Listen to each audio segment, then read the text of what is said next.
On the 22nd of February, 1908, an English archaeologist named Edward Ayrton was working in the Valley of the Kings on behalf of the American sponsor Theodore Davis, when his team uncovered the entrance to a tomb that had been buried for more than 3,000 years beneath the debris of flash floods. The entrance was sealed. A hieratic inscription on the lintel identified the owner. Ayrton descended into the darkness, his lamplight casting shadows on walls that had not been seen by human eyes for more than 3 millennia. Down a steep set of steps cut into the bedrock, through corridors that sloped deeper and deeper into the limestone of the Theban hills, past walls that were covered not with the finished painted murals that he had seen in other royal tombs, but with something different. Something he had never seen before in a pharaoh's tomb. The walls were decorated with painted reliefs, carved images that had been partially painted, partially outlined, and in many places left deliberately unfinished, showing the figures of gods and the figure of the pharaoh in various stages of completion. In some places, the preliminary drawings were still visible beneath the carved relief. In other places, the carving had been completed, but the paint had never been applied. In still other places, the corrections of the master draftsman were visible, changes in the angle of a hand, the position of an arm, the tilt of a head, corrections that had been made in red ink over the black outlines of the original drawing, corrections that were never carried out because the tomb was hastily and permanently sealed before the ambitious and elaborate decorative work could be brought to its intended completion. The tomb was KV-57. The pharaoh was Horemheb, the last king of the 18th dynasty, the military commander who had waited with iron discipline, strategic patience, and unflinching determination through the successive reigns of 2 pharaohs he considered unworthy of the throne for his chance at the throne, the man who had served as the commander-in-chief of the Egyptian army under the boy king Tutankhamun, who had watched as the elderly courtier A seized the throne that Horemheb believed should have been his, who had waited patiently through the 4 years of A's brief reign, and who had then, when the old courtier finally died, claimed the sacred double crown of Upper and Lower Egypt, the Pashent, the symbol of unified pharaonic authority, for himself, and begun the most comprehensive, most systematic, and most institutionally organized campaign of historical erasure that the 18th dynasty had ever seen. When Ayrton reached the burial chamber, he found a red granite sarcophagus, its lid broken, but the box itself otherwise intact, decorated with the winged figures of the 4 protective goddesses and with images of the pharaoh in the embrace of the gods. The massive sarcophagus was empty, conspicuously, hauntingly, and irremediably empty. The mummy of Horemheb had been removed at some point in antiquity, whether by tomb robbers or by the priests who reorganized the royal burials during the 21st dynasty is unknown. But the tomb itself, despite the damage from centuries of periodic flooding, retained enough of its decoration to reveal something extraordinary. Something that no other royal tomb in the entire Valley of the Kings had ever before revealed to modern eyes. The walls of the burial chamber contained the first known appearance of the Book of Gates, one of the great funerary texts of the New Kingdom, a text that described the journey of the sun god through the 12 hours of the night, and that would become a standard element of royal tomb decoration for the next 2 centuries. Horemheb's tomb was not merely a burial. It was an innovation, a break with the traditions of the dynasty he was ending, and a blueprint for the dynasty he was about to create. The unfinished reliefs of KV-57 are, in many ways, a more revealing document than any completed tomb in the Valley of the Kings, because they show us the process, the method, the painstaking sequence of steps by which the ancient Egyptian artisans transformed raw limestone into the sacred images that were designed to guide the pharaoh through the underworld. The preliminary sketches in black ink, the corrections in red, the partially carved figures that emerge from the stone like ghosts, half materialized from the rock itself. These are the fingerprints of the craftsman, the evidence of individual human hands working in the darkness and the silence of the tomb, by lamplight and by the dim reflected glow of polished copper mirrors, the traces of a creative process, that was interrupted by the pharaoh's death, and that will remain permanently and irrevocably in its interrupted state. This is the story of a man who was born a commoner in a provincial city, who entered the Egyptian military as a young man, who rose through the ranks of the army to become the most powerful, the most strategically brilliant, and the most politically astute general in the most powerful and most institutionally sophisticated state in the entire ancient world, who watched from the sidelines as lesser men seized the throne that he coveted, who waited, with the iron patience, the extraordinary self-discipline, and the cold strategic calculation of a professional soldier who understood that the battle for the throne was not a sprint, but a siege.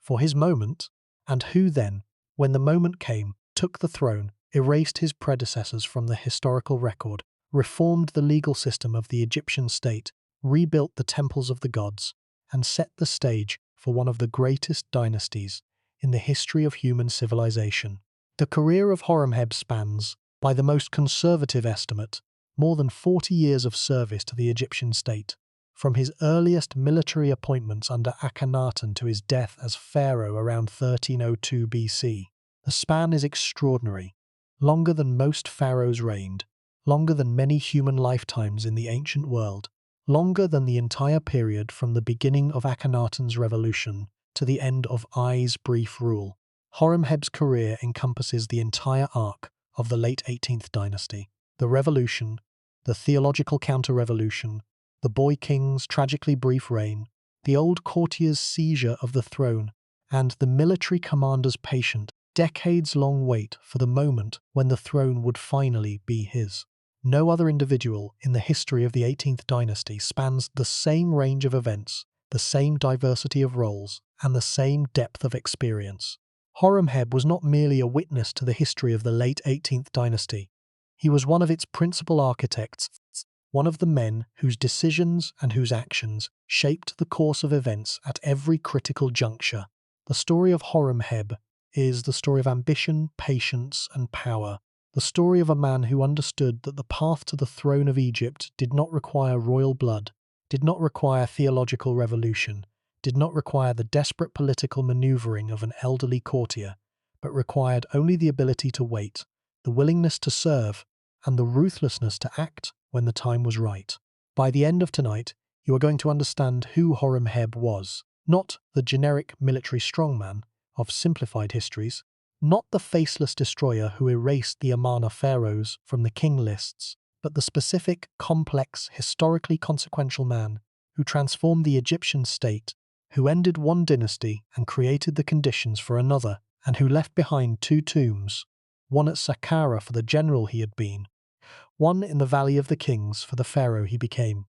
Two tombs that, taken together, document the most extraordinary transformation in the history of the ancient world, the transformation of a commoner into a god-king, of a soldier into a divine ruler, of a servant of the state into the master of the most powerful civilization of the ancient world, that together tell the story of the most extraordinary career in the history of the ancient world. Before we get started, if you find these mysteries as fascinating as we do, take a second to like the video or subscribe. It is a simple action, but it helps this channel reach more curious minds like yours. Now let us begin. The man who would become the last pharaoh of the 18th dynasty was born, as far as the evidence allows us to determine, in the city of Heracleopolis Magna, known in Egyptian as Hnes, a city on the west bank of the Nile, near the entrance to the Faiyum oasis, approximately 130 kilometers south of modern Cairo. We know this because Horemheb's coronation text, inscribed on the back of a magnificent and artistically accomplished double statue of the pharaoh and his wife Mutnejmet, now in the Museo Egizio in Turin, formally credits the god Horus of Hattusut for establishing him on the throne. The attribution is significant. It is the only indication in the surviving sources of where Horem came from, and it suggests that the future pharaoh maintained a connection to the local deity of his hometown throughout his career, much as the family of Ai had maintained their connection to the god Min of Akhmim. Beyond this single reference, we know almost nothing about Horemheb's origins. His parentage is entirely and frustratingly unknown. No inscription names his father or his mother, No tomb records his family, no monument traces his lineage. The Egyptologist Alan Gardiner, who published the definitive study of the coronation text in 1953, noted that Horemheb's Saqqara tomb contains no mention of his parentage, nor any likelihood that he was of high birth.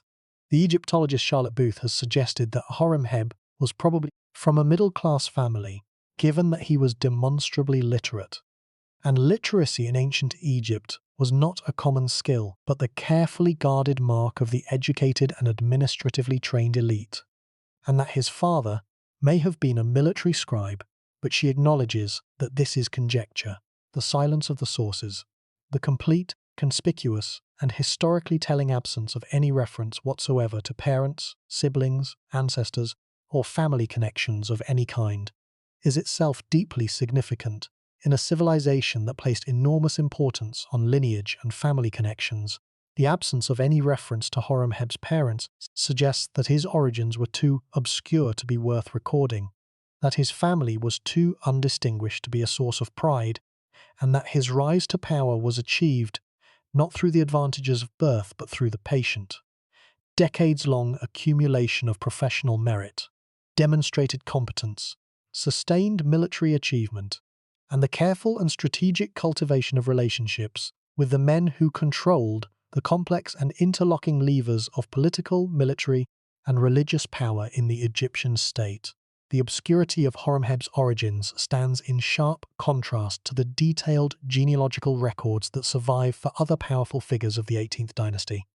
Figures like Ai, whose connection to the family of Yuya and Chuyu is well established, or like the viziers and the high priests, whose family trees can be traced across multiple generations. The absence of any genealogical information for Horemheb is, paradoxically, the strongest evidence for the claim that he was a commoner,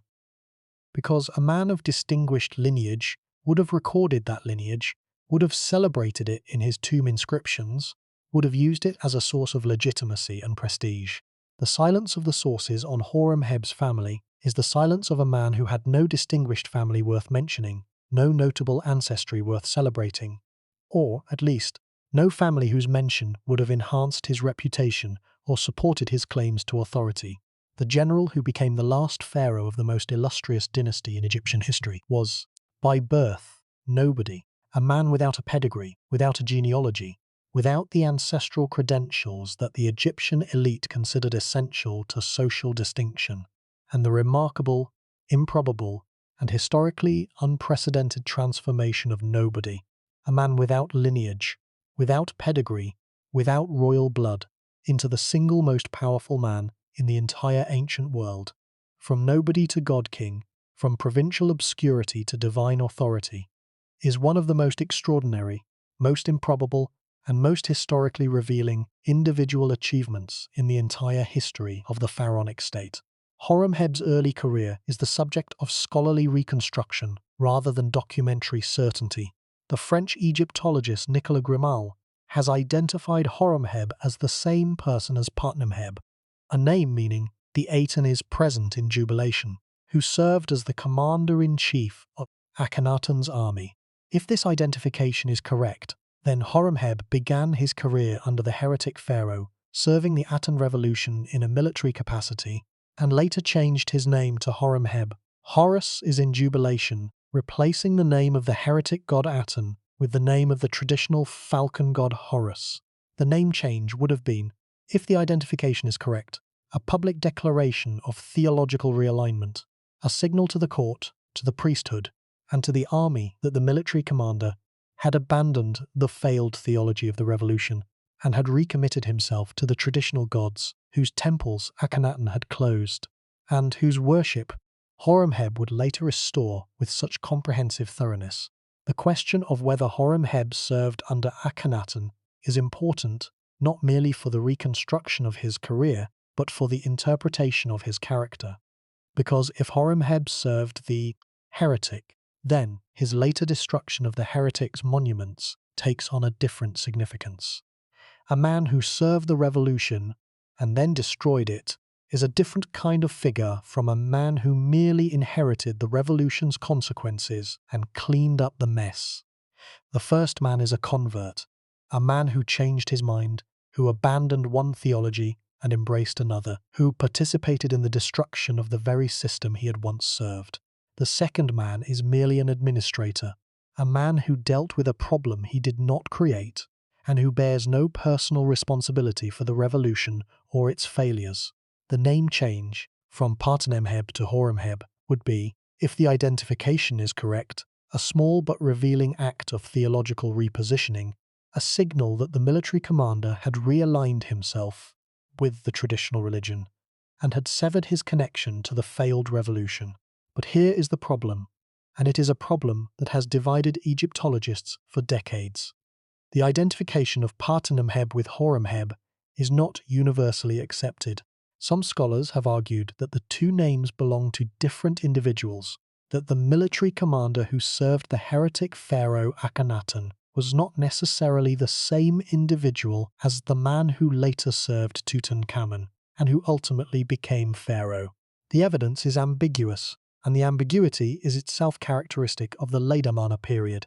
a period in which the historical record is so fragmentary, so contradictory, and so thoroughly contaminated by the subsequent erasure campaigns that the reconstruction of individual careers is more art than science. The question of when Horemheb first entered the military is itself uncertain. The Egyptologist Charlotte Booth has suggested that he may have entered scribal training at the age of 5, the standard age at which sons of literate families began their education in the scribal schools, and that he subsequently transferred to military training, perhaps following the career path of his father. The frequent depictions of Horemheb as a scribe, shown seated in the traditional cross-legged posture, with a papyrus roll across his knees and a reed pen in his hand, and his continuing devotion to Thoth, the god of scribes and of wisdom, suggests that his early career may have been primarily administrative, that he was initially trained and educated as a bureaucrat and an administrator before he subsequently transitioned to become a soldier and a military commander, and that the administrative skills he developed during his early career remained important to his self-presentation and to his understanding of his own identity throughout his life. The depictions of Horemheb as a scribe are not merely decorative. They are theological statements, assertions of the pharaoh's exceptional wisdom, administrative competence, and comprehensive learning, and implicit arguments for the legitimacy of a ruler whose claim to the throne rested not on the accident of birth, but on the merits of competence and experience. What is certain, what the evidence does support, is that by the reign of Tutankhamun, Horemheb held a collection of titles that made him, in practical terms, the most powerful man in Egypt after the pharaoh himself. His titles included Crown Prince, Fan-bearer on the right hand of the king, Commander-in-Chief of the army, King's Messenger at the head of his army in the foreign lands of the south and north, Companion of the king on his journeys through foreign lands, and sole companion, he who is at the feet of his lord on the battlefield on the day of the massacre of the Asiatics. The accumulation of these titles, each one representing a specific governmental function, a specific sphere of institutional authority, and a specific level of access to the person of the pharaoh, is itself evidence of the extraordinary trajectory of Horemheb's career under Tutankhamun. The title Crown Prince is particularly significant because it suggests that Horemheb was formally recognized as the heir to the throne, the man who would succeed Tutankhamun if the boy king died without an heir of his own, if the title is to be taken at face value, and some scholars have questioned whether it represents a genuine designation or merely a courtesy. Then Horemheb's claim to the throne after Tutankhamun's death was not merely political but constitutional, grounded in a formal act of designation by the reigning pharaoh. The seizure of the throne by the elderly courtier who performed the opening of the mouth ceremony and who married the boy king's widow, would, if this interpretation is correct, have been not merely a political maneuver, but a direct violation of Tutankhamun's expressed wishes and a usurpation of the succession that had been formally designated. The titles are recorded in the elaborate tomb that Horemheb built for himself at Saqqara, the great and ancient necropolis of Memphis, the administrative and economic capital of the Egyptian state, the administrative capital of the Egyptian state, a tomb that he began constructing while he was still a military official and that he expanded and elaborated as his power and his titles grew. The Smenkhkare tomb of Horemheb, rediscovered in 1975 after having been lost for more than a century beneath the sand and the rubble of the Smenkhkare Plateau, is one of the most important, most artistically accomplished, and most historically revealing private tombs of the New Kingdom,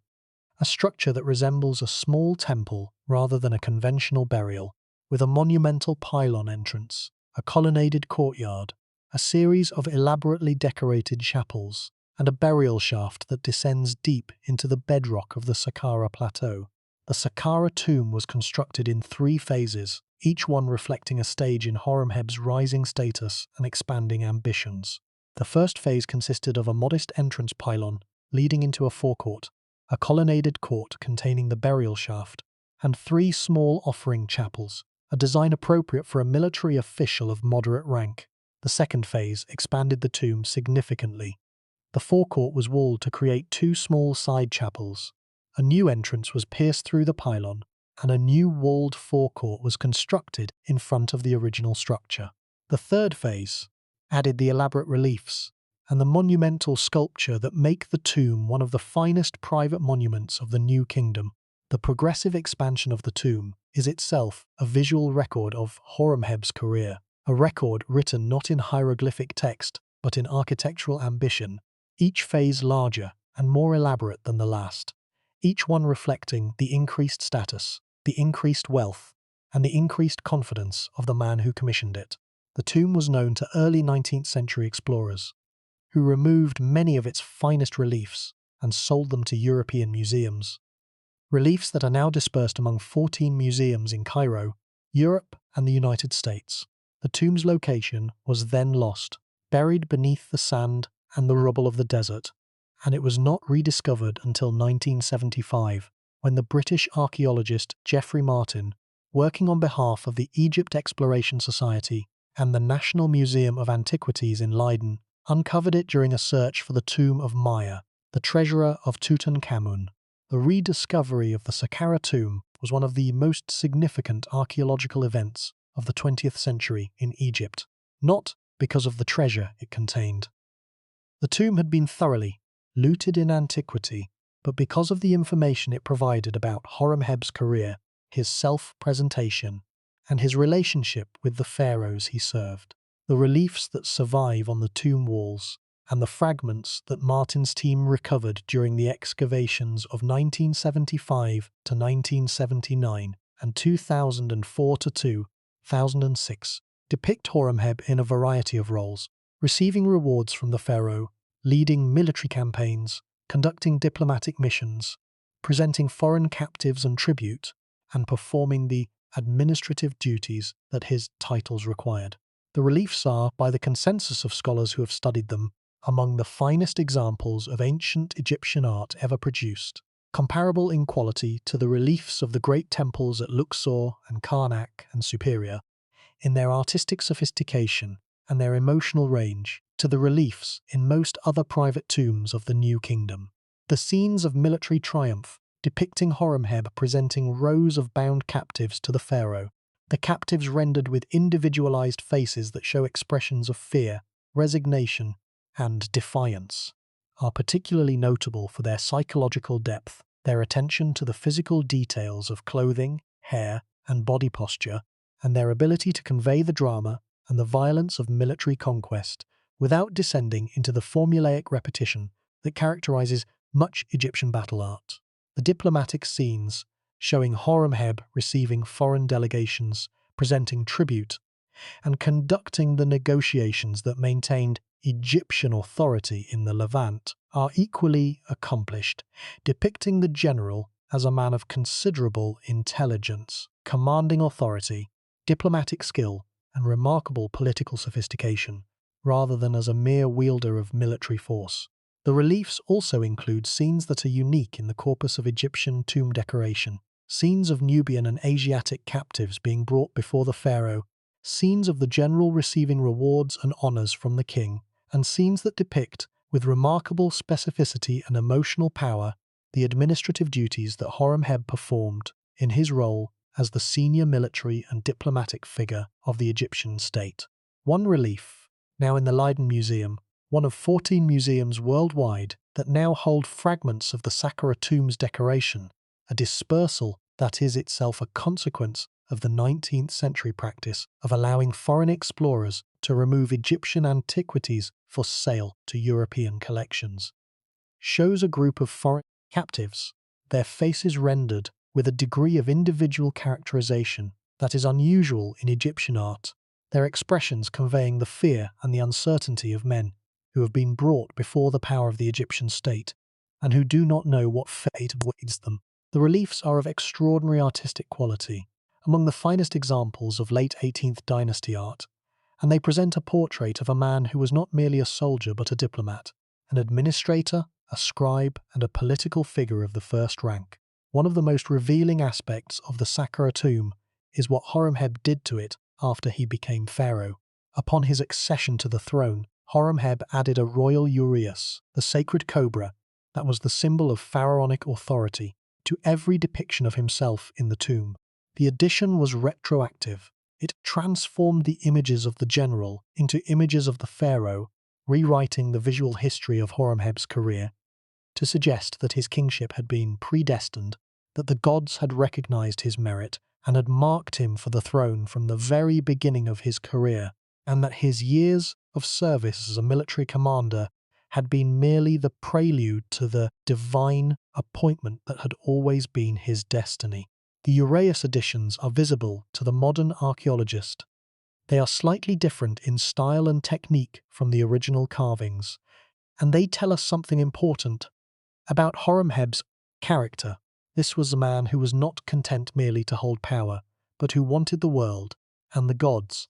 to believe that he had always been destined to hold it. The Smenkhkare tomb also contained the burials of Horemheb's two wives, Amarna, his first wife, who died before he became pharaoh, and Mutnejmet, his second wife, who died during his reign. The burial of Mutnejmet is particularly significant and particularly poignant because the archaeologist Geoffrey Martin discovered, alongside the badly damaged remains of her probable mummy, the bones of an unborn or newborn child. The discovery, made by Geoffrey Martin during his systematic excavation of the Smenkhkare tomb in the late 1970s, is one of the single most poignant and most emotionally affecting archaeological finds in the history of Egyptology. The bones of the unborn child, lying beside the badly preserved remains of the queen, tell a story that no inscription records and that no monument commemorates. The story of a woman who tried, repeatedly and desperately, to produce the heir that her husband needed and that the Egyptian state demanded, and who died in the attempt. The medical evidence, the signs of multiple pregnancies visible in the skeletal remains, suggests that Mutnejmet spent years of her life in the physically grueling and medically dangerous process of bearing children, none of whom survived to adulthood. The queen's body was a battlefield, a site of repeated biological effort and repeated biological failure,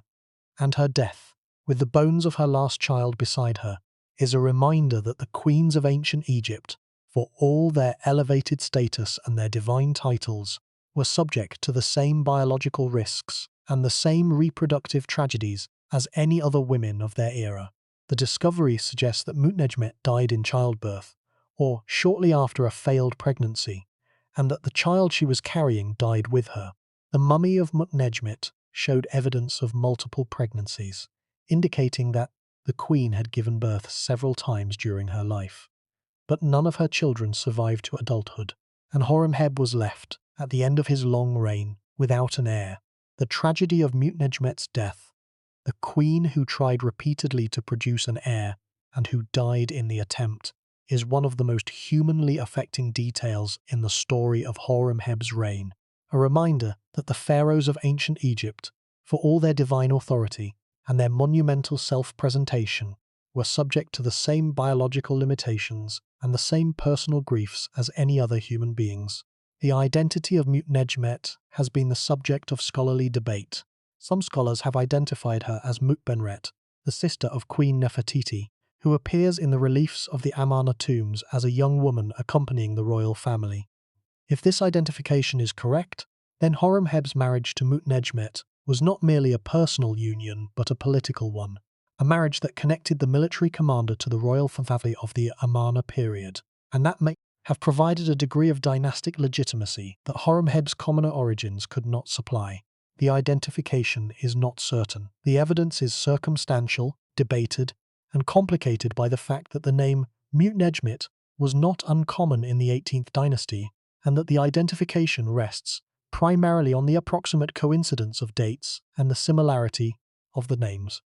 Some scholars, including the Egyptologist Aidan Dodson, have argued that the identification is probable and that the marriage of Horemheb to Nefertiti's sister would explain both the political dynamics of the late 18th dynasty and the thoroughness of Horemheb's erasure campaign, since a man who was married to a member of the Amarna royal family would have had particularly strong reasons to distance himself from the legacy of the heresy. Other scholars have argued that the identification is speculative and that the two women named Mutnejmet may be entirely different individuals who happen to share a name. The identification is not certain. The evidence is circumstantial, based primarily on the similarity of the names and the approximate dates, but it is widely accepted among Egyptologists, and if correct, it adds another layer of complexity to the story of Horemheb's rise to power. The general who destroyed the memory of the Amarna pharaohs may have been married to a woman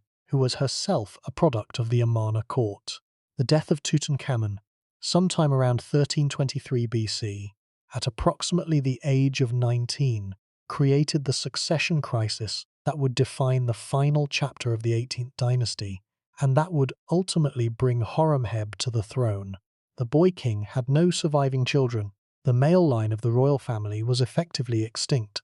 and the two most powerful men in the Egyptian state, the elderly civilian advisor, and Horemheb, the military commander,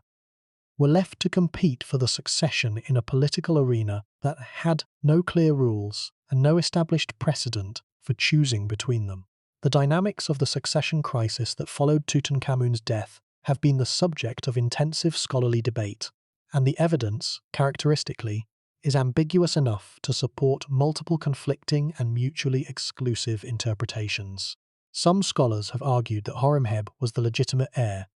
that Tutankhamun had designated him as successor,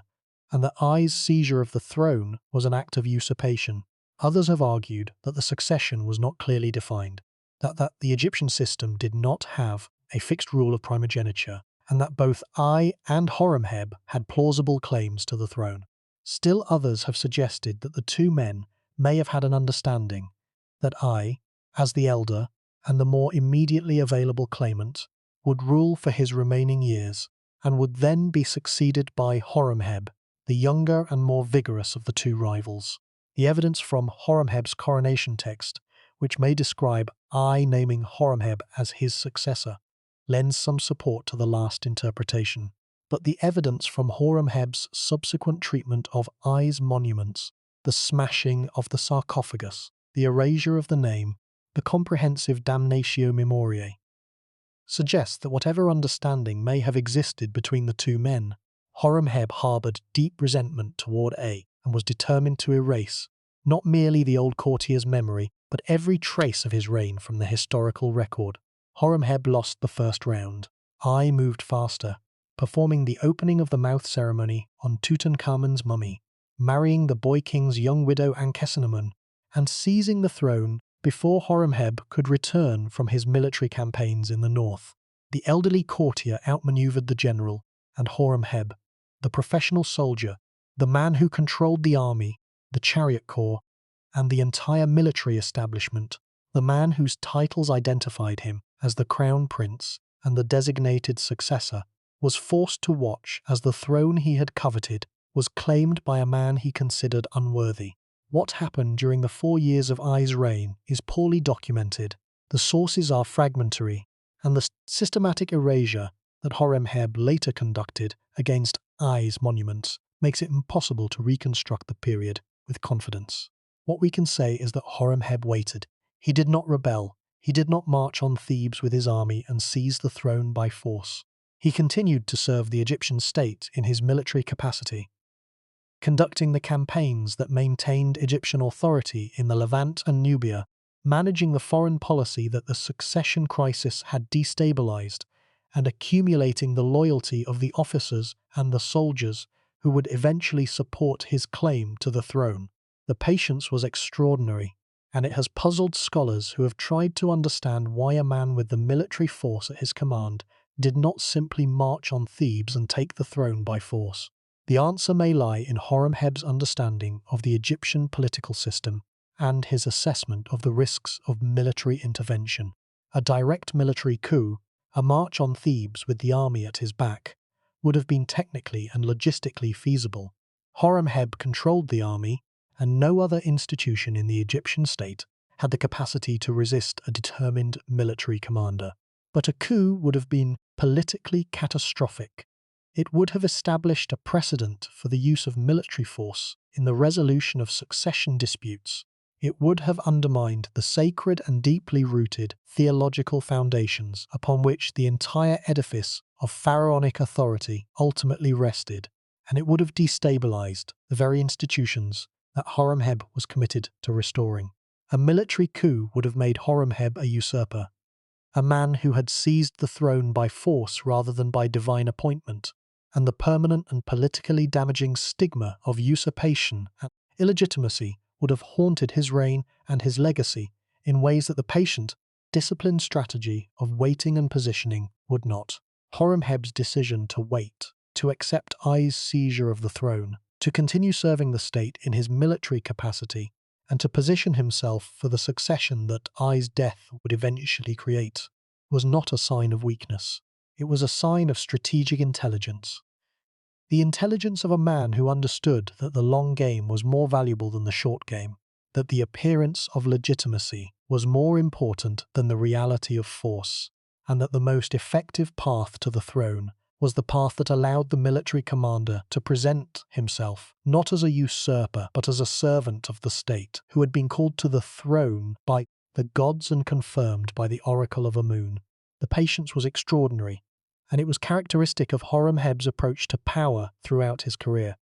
This was not a man who seized opportunities impulsively. This was a man who waited, who calculated, who positioned himself with the methodical precision of a military strategist planning a campaign, and who struck only when the conditions were favorable and the outcome was certain. I died sometime around 1319 BC, an old man, probably in his 70s, having ruled for approximately 4 years. He had attempted to secure the succession for his designated heir, a general named Nakhtmin, whom many scholars believe was E's son or grandson. The attempt failed. Horemheb moved immediately,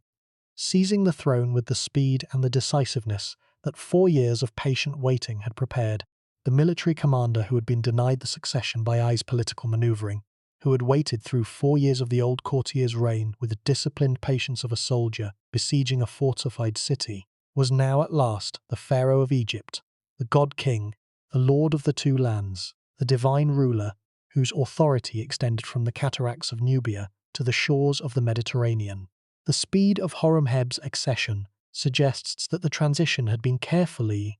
planned, that the general had been preparing for this moment during the years of Ai's reign, building alliances with the priesthood of Amun, cultivating relationships with the provincial administrators, and ensuring that the military establishment was firmly in his control. The coronation was staged at the Opet festival, the annual celebration during which the god Amun travelled in solemn procession from Karnak to Luxor, and during which the divine legitimacy and the sacred authority of the reigning pharaoh was traditionally and publicly confirmed before the assembled population of the religious capital. The choice of the Opet festival was not accidental. It was a calculated act of political theatre designed to associate Horemheb's accession with the authority of Amun and to present the new pharaoh as the divinely appointed restorer of the traditional order that the Amarna heresy had disrupted. The coronation inscription describes the moment with the language of divine selection. The god Horus of Hnes, the local deity of Horemheb's hometown, chose him, carried him to the court of the pharaoh, guided his career, and established him on the throne. The language is conventional. It follows the well-established standard fatwa formulas and conventional rhetorical patterns of Egyptian coronation texts.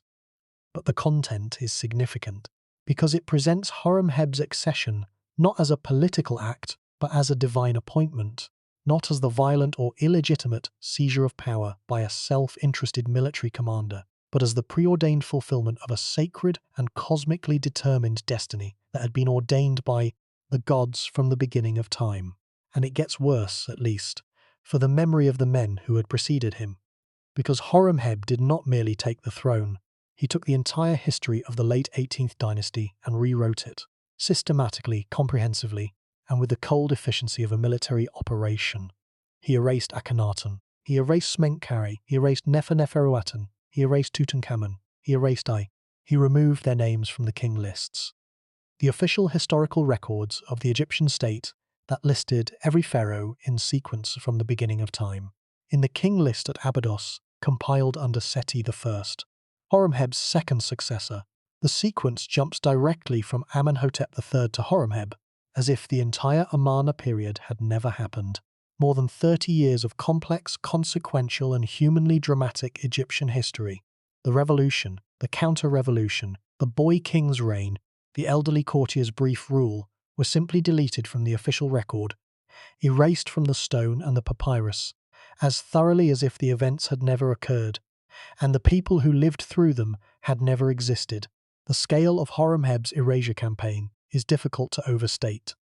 and its systematic character reveals a level of organizational sophistication that could only have been achieved by a man who had spent decades managing large-scale military and administrative operations. The campaign was not a single act of destruction, but a sustained, institutionally organized, bureaucratically managed, and comprehensively executed program of historical revision that extended across the entire Egyptian state, from the temples of Karnak in the south to the monuments of Memphis in the north, from the royal tombs in the Valley of the Kings to the private tombs of the officials who had served the erased pharaohs. The campaign required the coordination of teams of workmen, stonecutters, masons, scribes, and laborers, who were dispatched to every major religious, administrative, and ceremonial site across the vast expanse of the Egyptian state, with instructions to locate, identify, and destroy every inscription,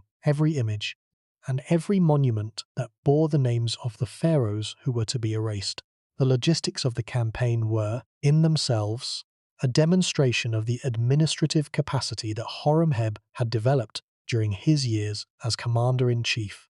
The same extraordinary capacity for large-scale logistical planning, personnel management, and operational executions that he had developed and refined during his decades of managing complex military campaigns across the vast territories of the Egyptian Empire, was now applied to the erasure of history. The erasure was not random. It was targeted, systematic, and strategically differentiated.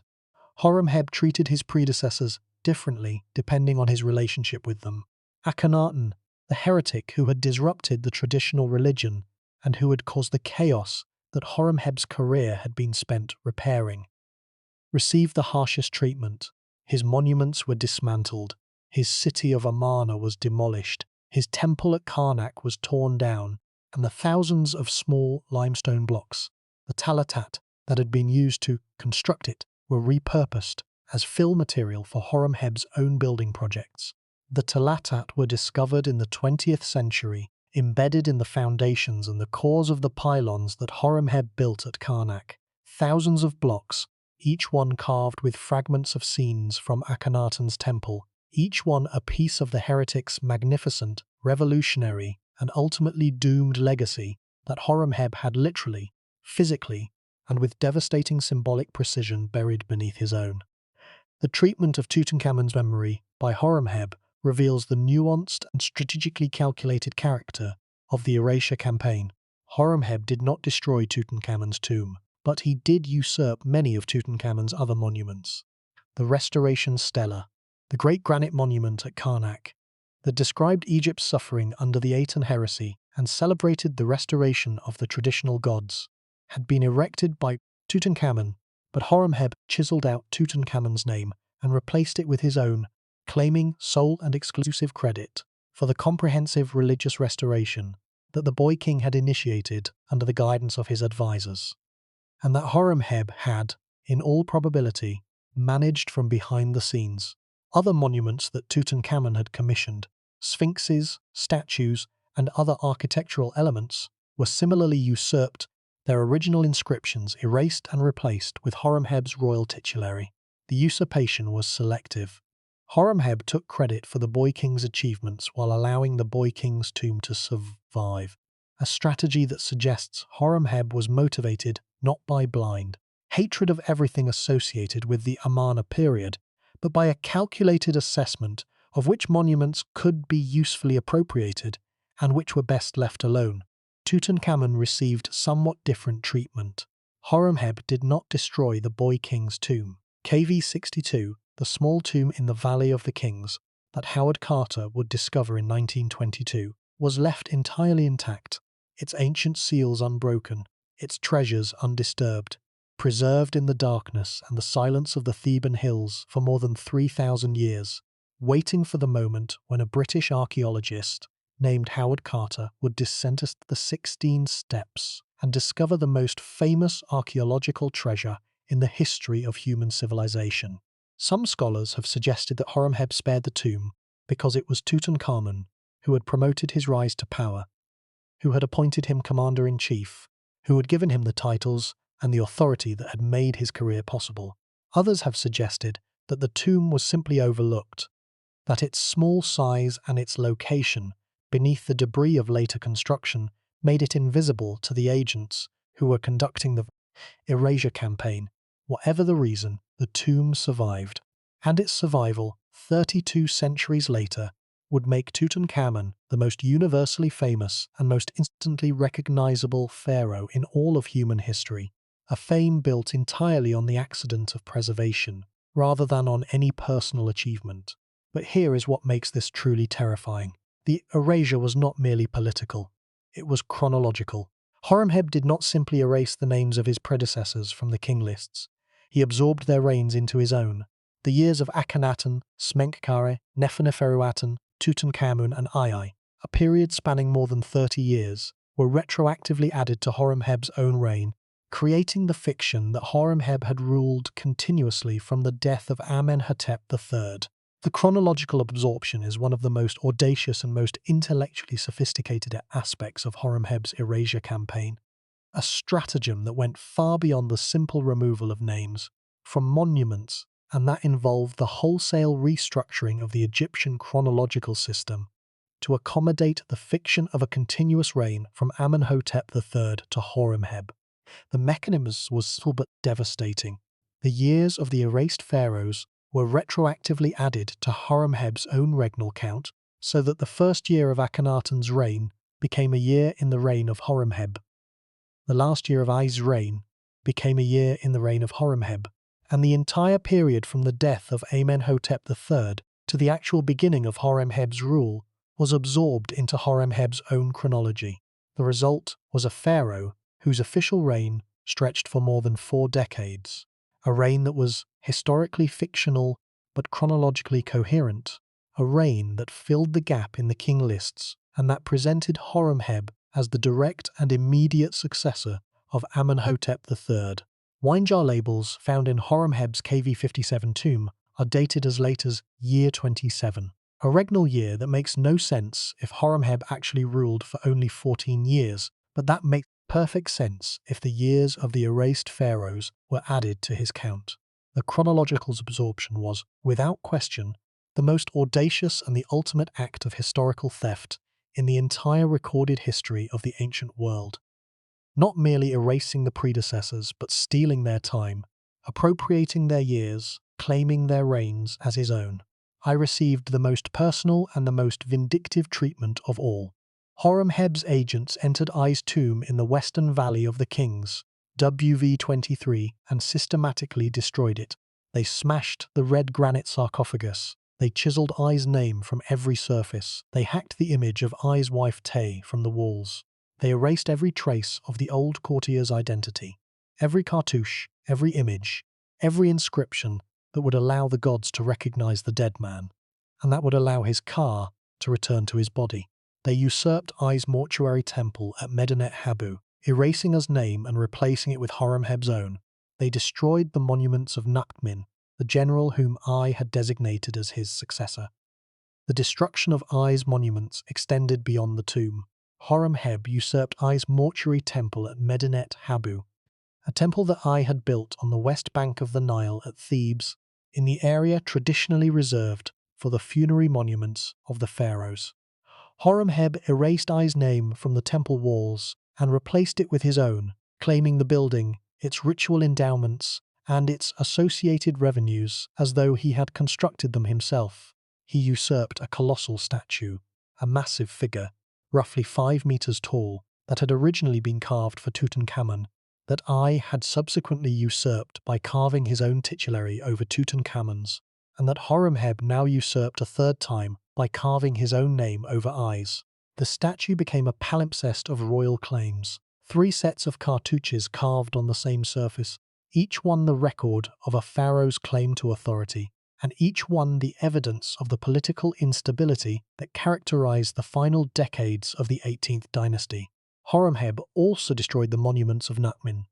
the general whom I had designated as his successor, and whom Horemheb considered a rival for the throne. Nakhtmin's stelae at Akhmim, the ancestral city of I's family, were defaced, his titles erased, his name removed from the historical record. The destruction of Nakhtmin's monuments was not merely an act of revenge against a dead rival, it was a prophylactic measure, a precaution against the possibility that Nakhtmin's descendants might someday use their ancestors' titles and honours as the basis for a claim to the throne. Horemheb was eliminating not merely the memory of his rival, but the possibility that the rival's legacy might someday pose a threat. The destruction was comprehensive, efficient, and devastatingly thorough.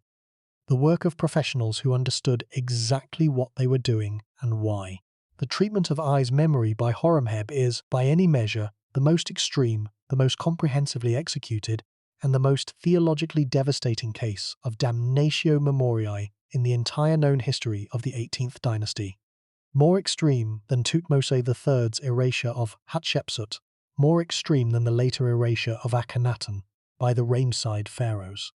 more extreme than any other act of historical suppression in the long and frequently brutal history of the pharaonic state. The destruction of I's sarcophagus, a red granite box that had been carved with images of the 4 protective goddesses, that had been designed to hold the mummified body of the pharaoh for eternity, that had been consecrated with the rituals and the prayers of the funerary tradition, was an act of theological violence, a deliberate and calculated assault on the dead pharaoh's eternal existence that was intended to condemn I not merely to historical oblivion, but to spiritual annihilation. The question that the erasure raises is the question that lies at the heart of the story of Horemheb. The question that makes this man not merely an interesting historical figure, but a figure of enduring significance for anyone who thinks about the relationship between power, memory, and truth. Why did Horemheb erase his predecessors? Was the erasure motivated by personal revenge, the resentment of a man who had been denied the throne by I's political manoeuvring? Was it motivated by religious conviction? The determination of a traditionalist to erase the Aten heresy and everything associated with it? Was it motivated by political calculation, the need to establish a narrative of legitimacy that justified Horemheb's common origins and his non-royal claim to the throne? Or was it motivated by something deeper, a vision of order, of Maat, of the cosmic balance that the Amarna period had disrupted, and that Horemheb believed could only be restored by erasing the memory of the disruption itself? The evidence supports all of these interpretations, and none of them exclusively. The Egyptologist Eric Hornung has suggested that Horemheb in no way contemplated an obliteration of the Amarna period, but rather attempted to combine tradition with revolution, and thus to initiate a new and practicable course of action. The Egyptologist Charlotte Booth has suggested that Horemheb was not motivated by petty revenge, but by a genuine commitment to the restoration of Maat, the cosmic order that the heresy had disrupted, and that he may have been willing to allow the elderly I to rule. knowing that the old man would not live long, in order to ensure a smooth and orderly transition. The evidence is ambiguous, and the ambiguity is itself significant, because it reminds us that the motivations of historical figures are rarely simple, rarely singular, and rarely fully accessible to the modern historian. The reign of Horemheb as pharaoh lasted at least 14 years, from approximately 1319 to 1302 BC, and it was one of the most transformative and most consequential reigns in the history of the New Kingdom. The military commander, who had spent decades serving the Egyptian state as a soldier, a diplomat, and an administrator, now brought to the throne the full, extraordinary range of his decades of accumulated experience and the full, considerable force of his comprehensive and ambitious reforming vision. A vision that encompassed not merely the restoration of the traditional religion, but the comprehensive reform of the legal system, the restructuring of the administrative apparatus, the rebuilding of the temple complexes, and the establishment of a system of governance that would serve as the model for the 19th dynasty, and that would in many ways define the institutional character, the administrative structure, and the legal framework of the Egyptian state for the next 2 centuries and beyond. The most important document of Horemheb's reign, and one of the most important, most detailed, and most historically significant legal documents in the entire history of ancient Egypt, is the Great Edict of Horemheb, inscribed on a large sandstone stela that was erected at the base of the 10th pylon at Karnak. The stela was discovered in 1882 by the distinguished and influential French Egyptologist Gaston Maspero, and its text has been the subject of intensive scholarly study ever since. The edict is a remarkable document, a royal proclamation that describes, in detailed and specific terms, the widespread, deeply entrenched, and institutionally destructive corrupt practices that had proliferated and become normalized during the chaotic Amarna period and its aftermath, and that prescribes harsh penalties for officials who continued to engage in them. The edict addresses a catalogue of abuses that reads, across 33 centuries, with an uncomfortable familiarity. The seizure of private property by government officials, the extortion of bribes from citizens, the diversion of tax revenues for personal enrichment, the use of government soldiers to confiscate boats and cattle from private owners, the taking of slaves from private households for the personal use of tax collectors, and the corruption of the judicial system by judges who accepted payments in exchange for favorable rulings, and the systematic physical abuse, intimidation, and economic exploitation of ordinary citizens by soldiers and military officials who used their military authority to seize private property and to intimidate civilians who tried to resist. The catalogue of abuses is extensive and detailed, and its specificity suggests that Horemheb was drawing on actual cases, actual complaints, and actual evidence that had been gathered through the kind of systematic investigation that only a man with the administrative resources of the military establishment could have conducted. The abuses described in the edict were not merely criminal. They were structural, the product of a system that had been weakened by years of neglect, and that had allowed the concentration of power in the hands of officials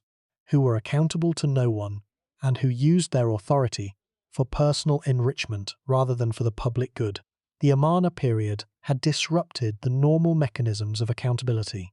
The priesthoods that had served as a check on royal authority had been disbanded. The local administrators who had provided oversight at the provincial level had been replaced by appointees who owed their positions to the heretic pharaoh, and the judicial systems that had been the foundation of Egyptian civil order had been compromised by the same corruption and incompetence that had affected every other institution of the state. Horemheb understood, with the clarity of a man who had spent decades managing the military and observing the administration from the perspective of a senior official, that the restoration of the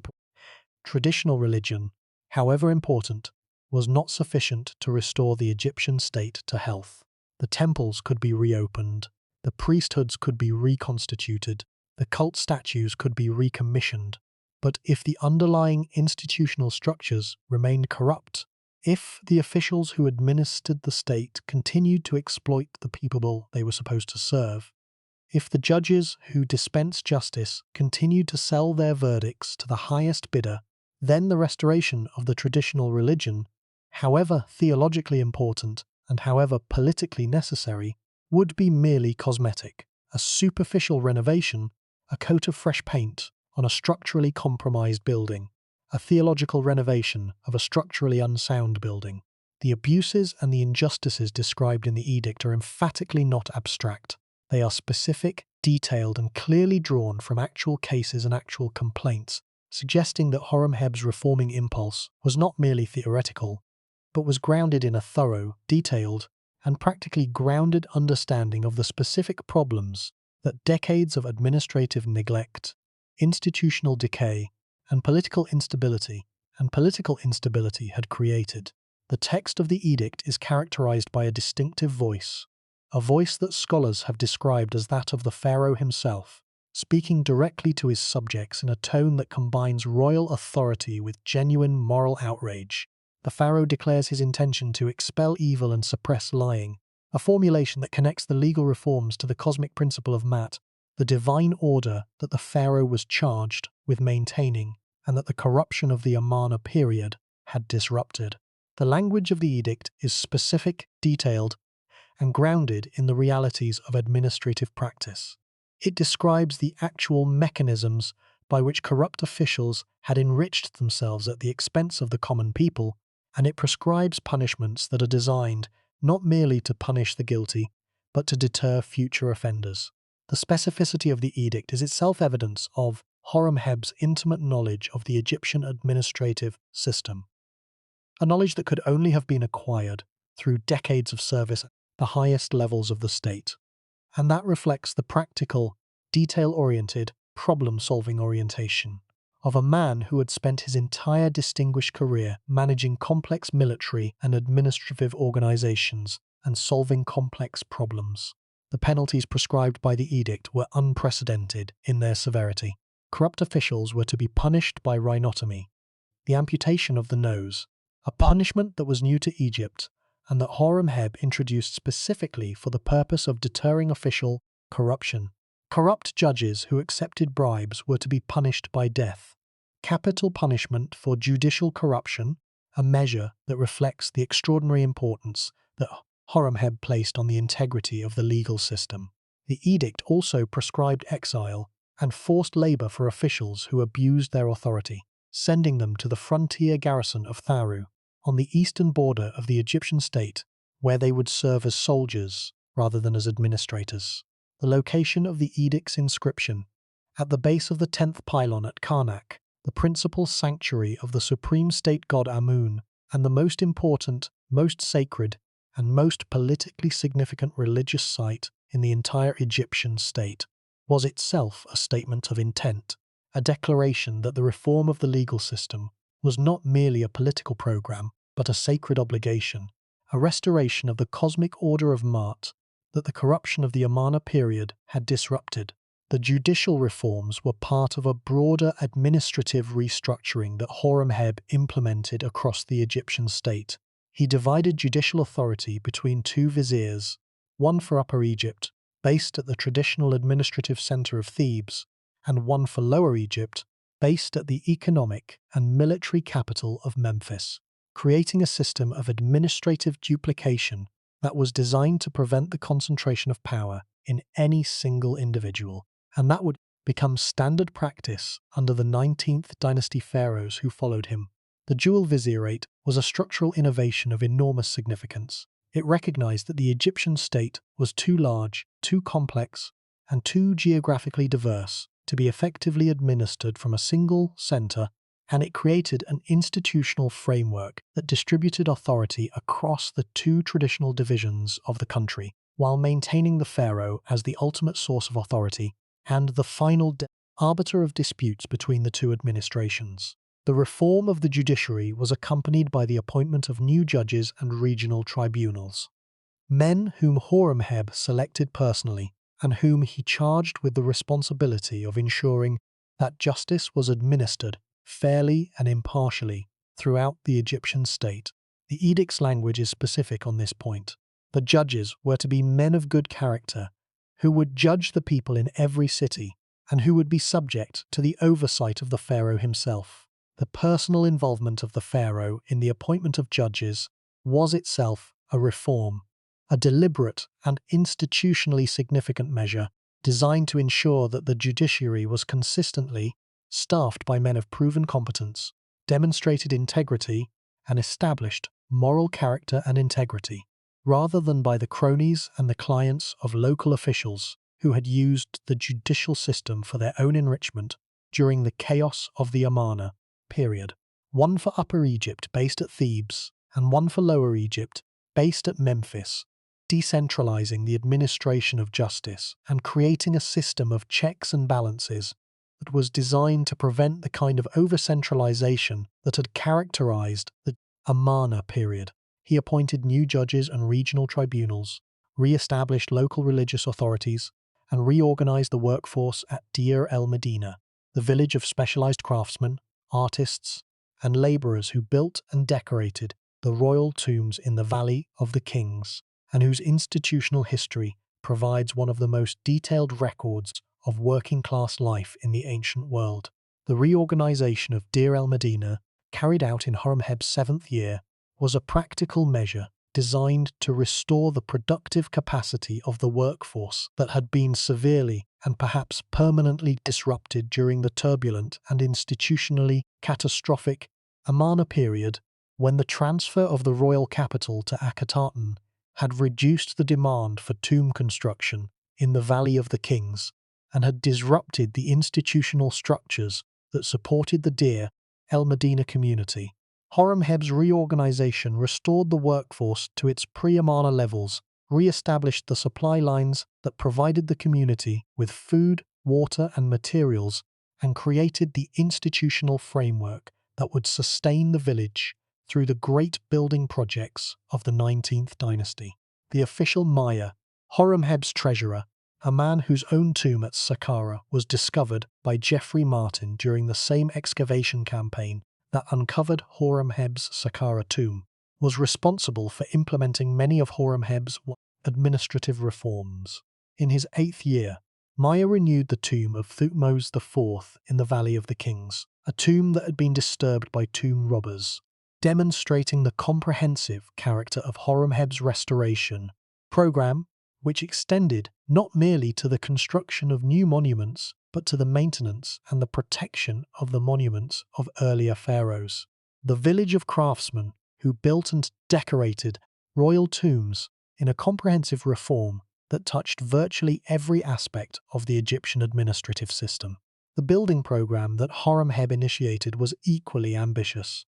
The building program at Karnak, the principal sanctuary of Amun, and the most important religious site in the Egyptian state, was both a practical necessity and a powerful symbolic act, was the centerpiece of Horemheb's architectural agenda, and a visible demonstration of his commitment to the restoration of the traditional religion. At Karnak, he constructed the 2nd, 9th, and 10th pylons,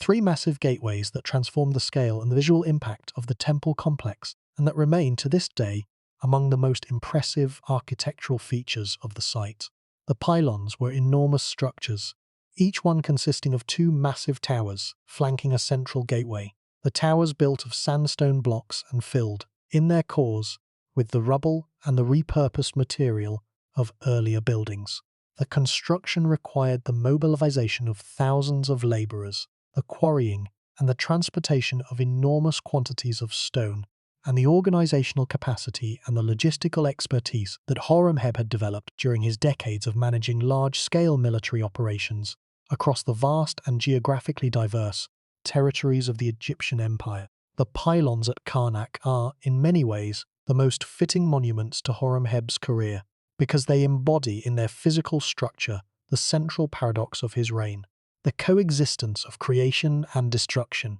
of building and erasure, of the construction of the new from the materials of the old. The pylons stand today as some of the most impressive architectural features of the Karnak temple complex, massive, monumental, and visually imposing. But inside them, hidden from view, buried within their cores and their foundations, lie the talatat, The thousands of small limestone blocks that once formed the walls of Akhenaten's Aten temple, each one carved with fragments of the heretic's vision, each one a piece of the revolution that Horemheb had destroyed. The pylons are monuments to both Horemheb and Akhenaten, monuments to the restorer and the heretic, to the builder and the destroyer, to the man who created and the man who was erased. Three of the largest architectural elements of the temple complex, using as fill material the thousands of talatat blocks that he had removed from Akhenaten's dismantled Aten temple. The irony is severe and deliberate. The stones that Akhenaten had carved with scenes of the Aten revolution were buried inside the pylons that Horemheb dedicated to Amun, the god that Akhenaten had tried to destroy. The heretic's legacy was literally entombed within the monuments of the traditional religion, invisible, inaccessible, and serving, unknowingly, as the structural foundation for the very worship that the heretic had tried to eliminate. The fate of the talatat, the small limestone blocks that Akhenaten had used to build his Aten temple at Karnak, and that Horemheb had repurposed as fill material for his own pylons, is one of the most extraordinary stories in the history of archaeological discovery, and one of the most profound ironies in the history of ancient Egypt. Akhenaten had chosen to build his temple from small standardized blocks, each one approximately 52 centimeters long, 26 centimeters high, and 24 centimeters deep, precisely because the small size allowed rapid construction by workers who could carry a single block in each hand. The speed of construction was important to the heretic pharaoh, who wanted his temple to rise quickly as a visible demonstration of the new theology, but the same fundamental physical property that made the talatat quick, easy, and efficient to build with, their small, standardized, easily portable size, also made them correspondingly quick, easy, and efficient to dismantle. And when Horemheb ordered the destruction of Akhenaten's temple, the small blocks were easily removed, easily transported, and easily repurposed as fill material for the massive pylons that Horemheb was constructing. The discovery of the talatat, thousands of carved blocks, each one approximately 52 centimeters long by 26 centimeters high, recovered from the cores and foundations of Horemheb's pylons during the restoration and conservation work of the 20th century, was one of the most significant archaeological discoveries in the history of Karnak. The blocks were first identified during the restoration work of the mid-20th century, when engineers working on the structural conservation of the Karnak pylons discovered that the cores of the massive structures were filled not with random rubble, but with carefully laid courses of small, uniform limestone blocks, each one carefully and beautifully carved on one face, with fragments of elaborate religious and ceremonial relief scenes. The realization that the blocks were the remains of Akhenaten's dismantled temple was one of the most dramatic moments in the history of Karnak archaeology. A moment when the modern conservators understood that they were looking at the physical evidence of Horemheb's erasure campaign, that the blocks they were uncovering were the literal remnants of the heretic's temple, and that Horemheb had buried the evidence of the revolution inside the monuments of the restoration. The blocks, when photographed, catalogued, and digitally reassembled, revealed fragments of the scenes that had once decorated Akhenaten's Aten temple. Scenes of the pharaoh and Nefertiti worshipping the sun disk, scenes of the royal family receiving the rays of the Aten, scenes of the architectural magnificence of a building that had been completely destroyed, and that was known only from the blocks that Horemheb had repurposed. The talatat are paradoxically among the most important sources of information about the Aten revolution, and they exist only because Horemheb chose to bury them rather than destroy them, to repurpose them rather than reduce them to rubble, to incorporate them into his own buildings rather than scatter them across the desert. The coronation of Horemheb was a carefully staged event, a piece of political theatre that was designed to transform a military commander of non-royal origin into a divinely appointed pharaoh and to establish, through the rituals and the theological language of the ceremony, the legitimacy that Horemheb's commoner birth could not provide. The coronation is described in detail in the coronation text inscribed on the back of the magnificent double statue of Horemheb and Mutnejmet, now in the Museo Egizio in Turin, a statue that shows the pharaoh and his queen seated side by side in the formal, hieratic posture of eternal royal authority, their faces serene, their bodies rigid in the formal posture of pharaonic authority. The carved hieroglyphic text on the back of the carved granite throne providing, in carefully composed hieroglyphic text, the official narrative of Horemheb's rise from obscurity to divinity. The coronation of Horemheb, described in detail in the coronation text inscribed on the back of the Turin statue, is one of the most revealing documents about Horemheb's self-presentation and his understanding of his own legitimacy. The text describes how the god Horus of Hnes, the local deity of Horemheb's hometown, chose him from among all the people of Egypt and brought him to the court of the pharaoh, where he served with distinction and accumulated the titles and the honours that would eventually lead to the throne. The text then describes how the oracle of Ammon confirmed Horemheb's appointment during the Opet festival at Karnak, the annual festival during which the god Ammon travelled from Karnak to Luxor, and during which the sacred and publicly witnessed divine selection of the reigning pharaoh was traditionally confirmed. The Egyptologist Barry Kemp has noted that Horemheb staged his coronation during the Opet festival specifically because the connection between the king and Amun during the festival could be used to convert usurpers into models of legitimacy and tradition, a shrewd piece of political theatre by a man who understood that legitimacy in the Egyptian system was not merely a matter of birth or of military force, but of theological confirmation. The coronation text also reveals something about Horemheb's relationship with his predecessor Aa. The text is ambiguous.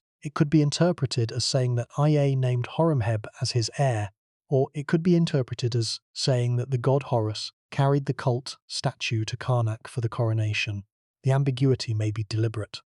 Horemheb may have wanted to suggest that Aa had recognized his right to the throne without explicitly confirming it, leaving the question of succession strategically unresolved. The Egyptologist Gardiner noted that the ambiguity is characteristic of Egyptian royal inscriptions, which were designed to be read on multiple levels and which frequently sacrificed clarity for theological and political flexibility. The tomb that Horemheb built for himself in the Valley of the Kings,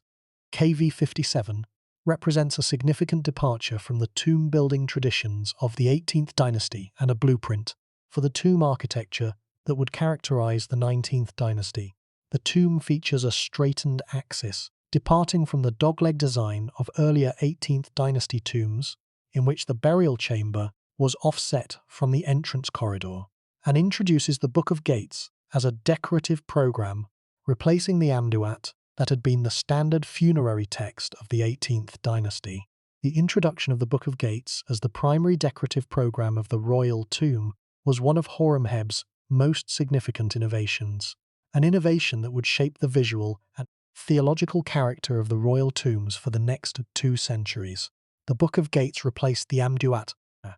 the Book of What is in the Underworld, that had been the standard funerary text of the 18th dynasty royal tombs since the reign of Thutmose I. The Book of Gates describes the journey of the sun god through the 12 hours of the night, passing through 12 gates, each one guarded by serpents and by deities, each one requiring the sun god to speak the correct magical words in order to pass through and continue his journey toward the dawn. The text is more elaborate, more theologically sophisticated, and more visually dramatic than the Amduat, and its introduction in Horemheb's tomb represents a deliberate break with the funerary traditions of the dynasty that Horemheb was ending, and a deliberate anticipation of the traditions of the dynasty that he was creating. The scenes in the burial chamber of KV 57 are particularly noteworthy for their artistic quality and their theological innovation. The walls show Horemheb in the company of the gods, embraced by Hathor, the goddess of love and music, greeted by Anubis, the jackal-headed god of mummification, and received by Osiris, the god of the underworld and the judge of the dead. The scenes are rendered in a style that is transitional between the elegant naturalism of the late 18th dynasty and the more formal, monumental style that would characterize the 19th dynasty. A visual transition that mirrors the political and institutional transition that Horemheb's reign represented. the straightened axis and the Book of Gates would both become standard features of 19th dynasty royal tombs, establishing Horemheb's tomb as a transitional monument, a bridge between the traditions of the old dynasty and the innovations of the new. The unfinished state of the tomb's decoration, the partially carved reliefs, the preliminary drawings, the corrections of the master draftsman, is itself significant. The tomb was not completed when Horemheb died, despite the length of his reign, at least 14 years and possibly as long as 27, depending on how the chronological absorption of the erased pharaohs' reigns is interpreted. The significance of the unfinished state of KV 57 extends beyond the merely practical question of why the decoration was not completed. It illuminates the process by which Egyptian tomb decoration was created, the division of labor among the various specialists who worked on the tomb, and the sequence of steps by which raw limestone was transformed into the sacred images that were designed to guide the pharaoh through the underworld. The preliminary drawings in black ink the initial layout of the scenes, the positions of the figures, the divisions between the registers, the placement of the hieroglyphic texts. The corrections in red ink show the changes that the master draftsman made to the preliminary drawings. Adjustments to the proportions of the figures, changes in the positions and the angles of the arms and the legs, refinements of the facial features. The partially carved reliefs show the work of the sculptors who translated the drawings into three-dimensional form, cutting away the background stone to leave the figures standing in relief, adding the details of clothing, jewelry, and divine attributes. The partially painted surfaces show the final stage of the process. The application of pigment to the carved relief, the addition of color that brought the figures to life, and that transformed the tomb from a carved chamber into a sacred space. The incomplete decoration has been interpreted by scholars as evidence that the tomb was begun late in the reign, that Horemheb postponed the preparation of his royal tomb while he focused on the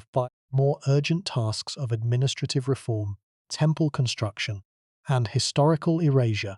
or that the scale and the ambition of the decorative program exceeded the capacity of the artisans to complete it within the pharaoh's lifetime. And now we arrive at the question that the smashed sarcophagus in Ai's tomb and the buried Talata in Horemheb's pylons and the retroactive uraeus on the Saqqara reliefs and the silent gap in the king lists all converge upon. The question that makes the story of Horemheb not merely a chapter in the political history of the 18th dynasty, but a meditation on the nature of power, memory, and the terrible cost of restoring order to a world that has been broken. Who was Horemheb really? And what does his career tell us about the nature of the man and the nature of the civilization he restored? The story of Horemheb forces us to confront a question that the modern world prefers to avoid. The question of whether the destruction of the past can ever be justified as the price of building the future. The answer, from the perspective of Horemheb's own time, was clearly yes. The comprehensive restoration of Ma'at, the sacred cosmic order, the divine harmony, the universal balance that the catastrophic Aten heresy had so profoundly and so dangerously disrupted, justified any measure, including the erasure of the pharaohs who had presided over the disruption. The answer, from the perspective of the modern historian, is clearly no. The destruction of historical evidence is always a loss, always a diminishment of the human capacity to understand its own past, always a violation of the principle that the truth, however inconvenient, however painful, however politically disruptive, must be preserved and protected. The tension between these two answers, the ancient answer and the modern answer, the political answer and the scholarly answer, the answer of power and the answer of truth, is the tension that makes the story of Horemheb not merely an interesting historical case study, but a permanent and enduring challenge to anyone who thinks about the relationship between power and memory, between politics and truth, between the present and the past. The story of Horemheb also forces us to confront a question about the nature of historical evidence itself, a question about what survives and why, about what is preserved and what is destroyed, about the relationship between the archaeological record and the historical reality that the record is supposed to represent. The archaeological record of the late 18th dynasty is not a neutral or comprehensive account of what happened. It is a heavily edited, politically filtered, and institutionally constructed record that reflects the interests and the agendas of the people who created it. The king lists that exclude the Amarna pharaohs are not errors. They are deliberate omissions, acts of historical editing that were designed to serve the political needs of the compilers. The monuments that bear Horemheb's name are not always monuments that Horemheb built. Many of them are usurped monuments, originally commissioned by Tutankhamun or I, and subsequently appropriated by Horemheb through the simple expedient of chiseling out the original name and replacing it with his own. The archaeological record of the late 18th dynasty is, in many ways, a record of erasure, a record that tells us as much about what was destroyed as about what was created, as much about what was suppressed as about what was preserved, as much about the politics of memory as about the events of history. The conventional portrait of Horemheb, the portrait that appears in most popular histories and most documentary treatments of the late 18th dynasty, is the portrait of a military strongman, a blunt instrument of power, who seized the throne through force and who erased his predecessors out of petty revenge. The portrait is not entirely wrong. Horemheb was a military man, he did seize the throne and he did erase his predecessors. But the portrait is incomplete, and its incompleteness distorts the story in ways that are historically significant. Horemheb was not merely a soldier, he was a scribe, a diplomat, an administrator, a legal reformer, and a builder of extraordinary ambition and vision. The reliefs in his Smenkhkare tomb depict him not only as a military commander but as a man who was profoundly and personally invested in the administrative, legal, diplomatic, and religious functions of the Egyptian state. A man who was, in the words of the Egyptologist Jacobus van Dijk, not simply a blunt military instrument who merely happened to become king, but rather a gifted, sophisticated, and intellectually engaged administrator who happened, by the circumstances of his early career and the military needs of the Egyptian state, to also be a general. The Great Edict of Horemheb is perhaps the most revealing evidence of the complexity of Horemheb's character and his vision for the Egyptian state. The edict does not contain a direct attack on the Amarna period rulers, unlike the Restoration Stela of Tutankhamun, which explicitly condemns the neglect and the chaos of the heresy. Instead, the edict focuses on the practical consequences of the neglect, the corruption, the extortion, the abuse of authority that had proliferated in the absence of effective central governance. The edict's focus is not theological, but institutional. It is concerned not with the theological errors of Akhenaten, but with the institutional damage that the theological upheaval had caused. The distinction is important. It suggests that Horemheb's reforming impulse was not primarily motivated by religious conviction,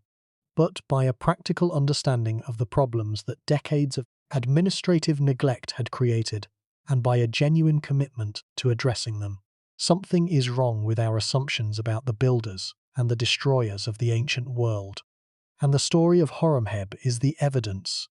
We assume that the men who built the monuments were the heroes and the men who destroyed them were the villains, the enemies of civilization, the agents of chaos and forgetting. We assume that the men who preserved the past were the guardians of civilization, and the men who erased it were its enemies. But the story of Horemheb complicates these assumptions. Because Horemheb was simultaneously both a prodigious builder and a ruthless destroyer, both a determined preserver of institutional order and an equally determined eraser of inconvenient historical truth, both the man who constructed some of the largest pylons at Karnak and the man who buried the Talatat of Akhenaten's temple inside them, the very same man who systematically erased the past, was also the man who comprehensively reformed the legal system, restructured the administration, rebuilt the temples, and set the stage for one of the greatest dynasties in the history of human civilization. The destroyer was also the creator. The eraser was also the builder. The man who condemned 5 pharaohs to oblivion was also the man who protected the common people from the corruption of their officials, who reformed the judicial system to ensure fairness and accountability, who restructured the administration to prevent the concentration of power, and who set the stage for the greatest era of Egyptian imperial expansion and cultural achievement. The moral calculus is not simple. It cannot be reduced to a formula of good and evil, right and wrong, hero and villain. The calculus requires us to hold in our minds, simultaneously, two contradictory truths: that Horemheb's erasure of the past was an act of systematic, institutionally organized historical violence that permanently deprived future generations of the knowledge they needed to understand their own history, and that Horemheb's reform of the present was an act of political statesmanship that created the conditions for one of the most glorious eras in the history of human civilization. The paradox of Horemheb, the paradox of the builder-destroyer, the reformer-eraser, the man who created the future by burying the past, is not unique to the ancient world. Every major political transformation in the history of human civilization has involved some version of the same paradox: the destruction of the old as the necessary precondition for the construction of the new, the erasure of the past as the foundation for the building of the future. The French Revolution destroyed the Ancien regime. The Meiji Restoration dismantled feudal Japan. Every transformation involves both creation and destruction, and the moral judgment of the transformation depends, inevitably, on the perspective of the observer and on the relative weight that the observer assigns to the benefits of the creation and the costs, the losses, and the permanent historical damage of the destruction. The tension between these two truths, the violence and the statesmanship, the erasure and the reform, the destruction of memory and the construction of institutions,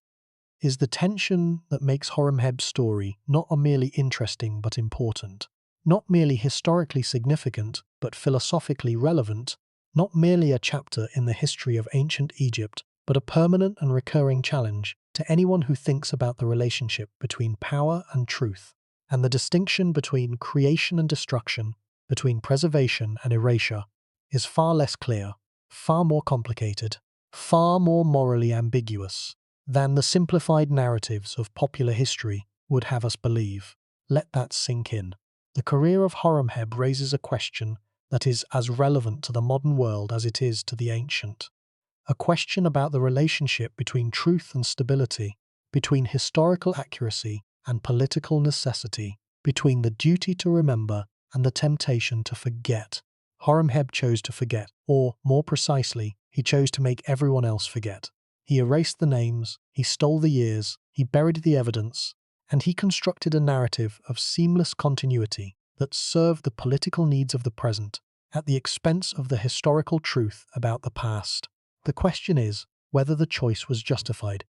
whether the stability and the order and the institutional reform that Horemheb's reign produced were worth the price that was paid in historical memory and historical truth. The question has no easy answer, and it is a question that, in various forms and in various contexts, continues to confront every political system, every nation, and every civilization that has ever faced the challenge of rebuilding after a period of upheaval and disruption, because the consequences of Horemheb's choice were both beneficial and destructive. The beneficial consequences are clear: the 19th dynasty, the reforms, the restored temples, the revived economy, the reconstituted military, the diplomatic achievements. The destructive consequences are equally clear: the loss of 30 years of history, the erasure of 5 pharaohs, the destruction of monuments, the suppression of the truth about one of the most fascinating and most consequential periods in the history of human civilization. The benefits and the costs are incommensurable. They cannot be weighed on the same scale, they cannot be reduced to a simple calculation of profit and loss, and they cannot be resolved into a clear moral judgment of right or wrong. The man who stole 30 years of history, who erased the names of 5 pharaohs from the king lists, who retroactively absorbed their reigns into his own, who smashed the sarcophagus of his predecessor and buried the temple blocks of the heretic inside his own pylons, was also the man who created the administrative and institutional framework that would sustain the Egyptian state for the next 2 centuries. The destroyer was the restorer, the eraser was the reformer, and the civilization that emerged from Horemheb's reign, the civilization of Seti I and Rameses II, the civilization of the great temples and the great wars and the great diplomacy of the 19th dynasty was built on the foundations that Horemheb had laid, foundations that included both the physical blocks of Akhenaten's dismantled temple and the institutional reforms of Horemheb's Great Edict. This is not science fiction. This is the reality of historical change, a reality in which the creation of the new frequently requires the destruction of the old, in which the restoration of order frequently requires the erasure of disorder, and in which the men who build the future frequently do so by burying the past beneath the foundations of the present. Horemheb buried the Talatat, he buried the names, he buried the years, and on top of the burial, he built pylons, built temples, built a legal system, built an administrative structure, built a succession plan that would produce the 19th dynasty, and that would transform Egypt from the weakened, divided, theologically confused state that the Amarna period had left behind into the confident, powerful, and institutionally stable empire that would dominate the ancient Near East for the next 2 centuries. Let that sink in. The terrible and historically irreversible cost of Horemheb's comprehensive restoration was the deliberate destruction of the memory of the men, the heretic, the ephemeral kings, the boy king, and the elderly courtier who came before him. The heretic, the ephemeral kings, the boy king, the elderly courtier. The price of order was forgetting, the deliberate, systematic, institutionally organized forgetting of the Amarna period, and everything associated with it. The price of stability was the erasure of the truth,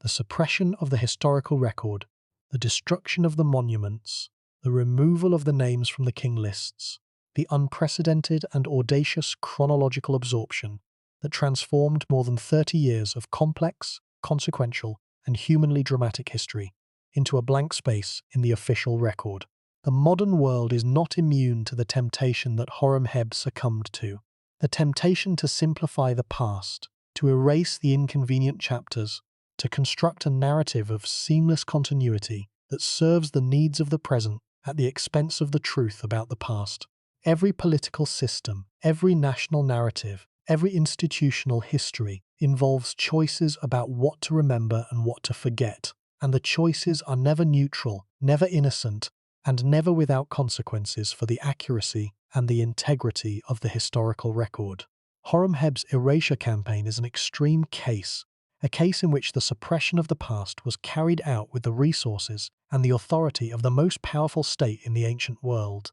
But the principle is universal. The control of the past is always an exercise of power, and the exercise of power over the past is always a potential source of distortion, suppression, and falsehood. And the civilization that benefited from the restoration, the civilization of Rameses II, and the Battle of Kadesh, and the great temples of Abu Simbel, and the peace treaty with the Hittites, never knew what had been sacrificed to make it possible, because the sacrifice had been so thoroughly and so effectively concealed that 3,000 years would pass before the modern archaeologist,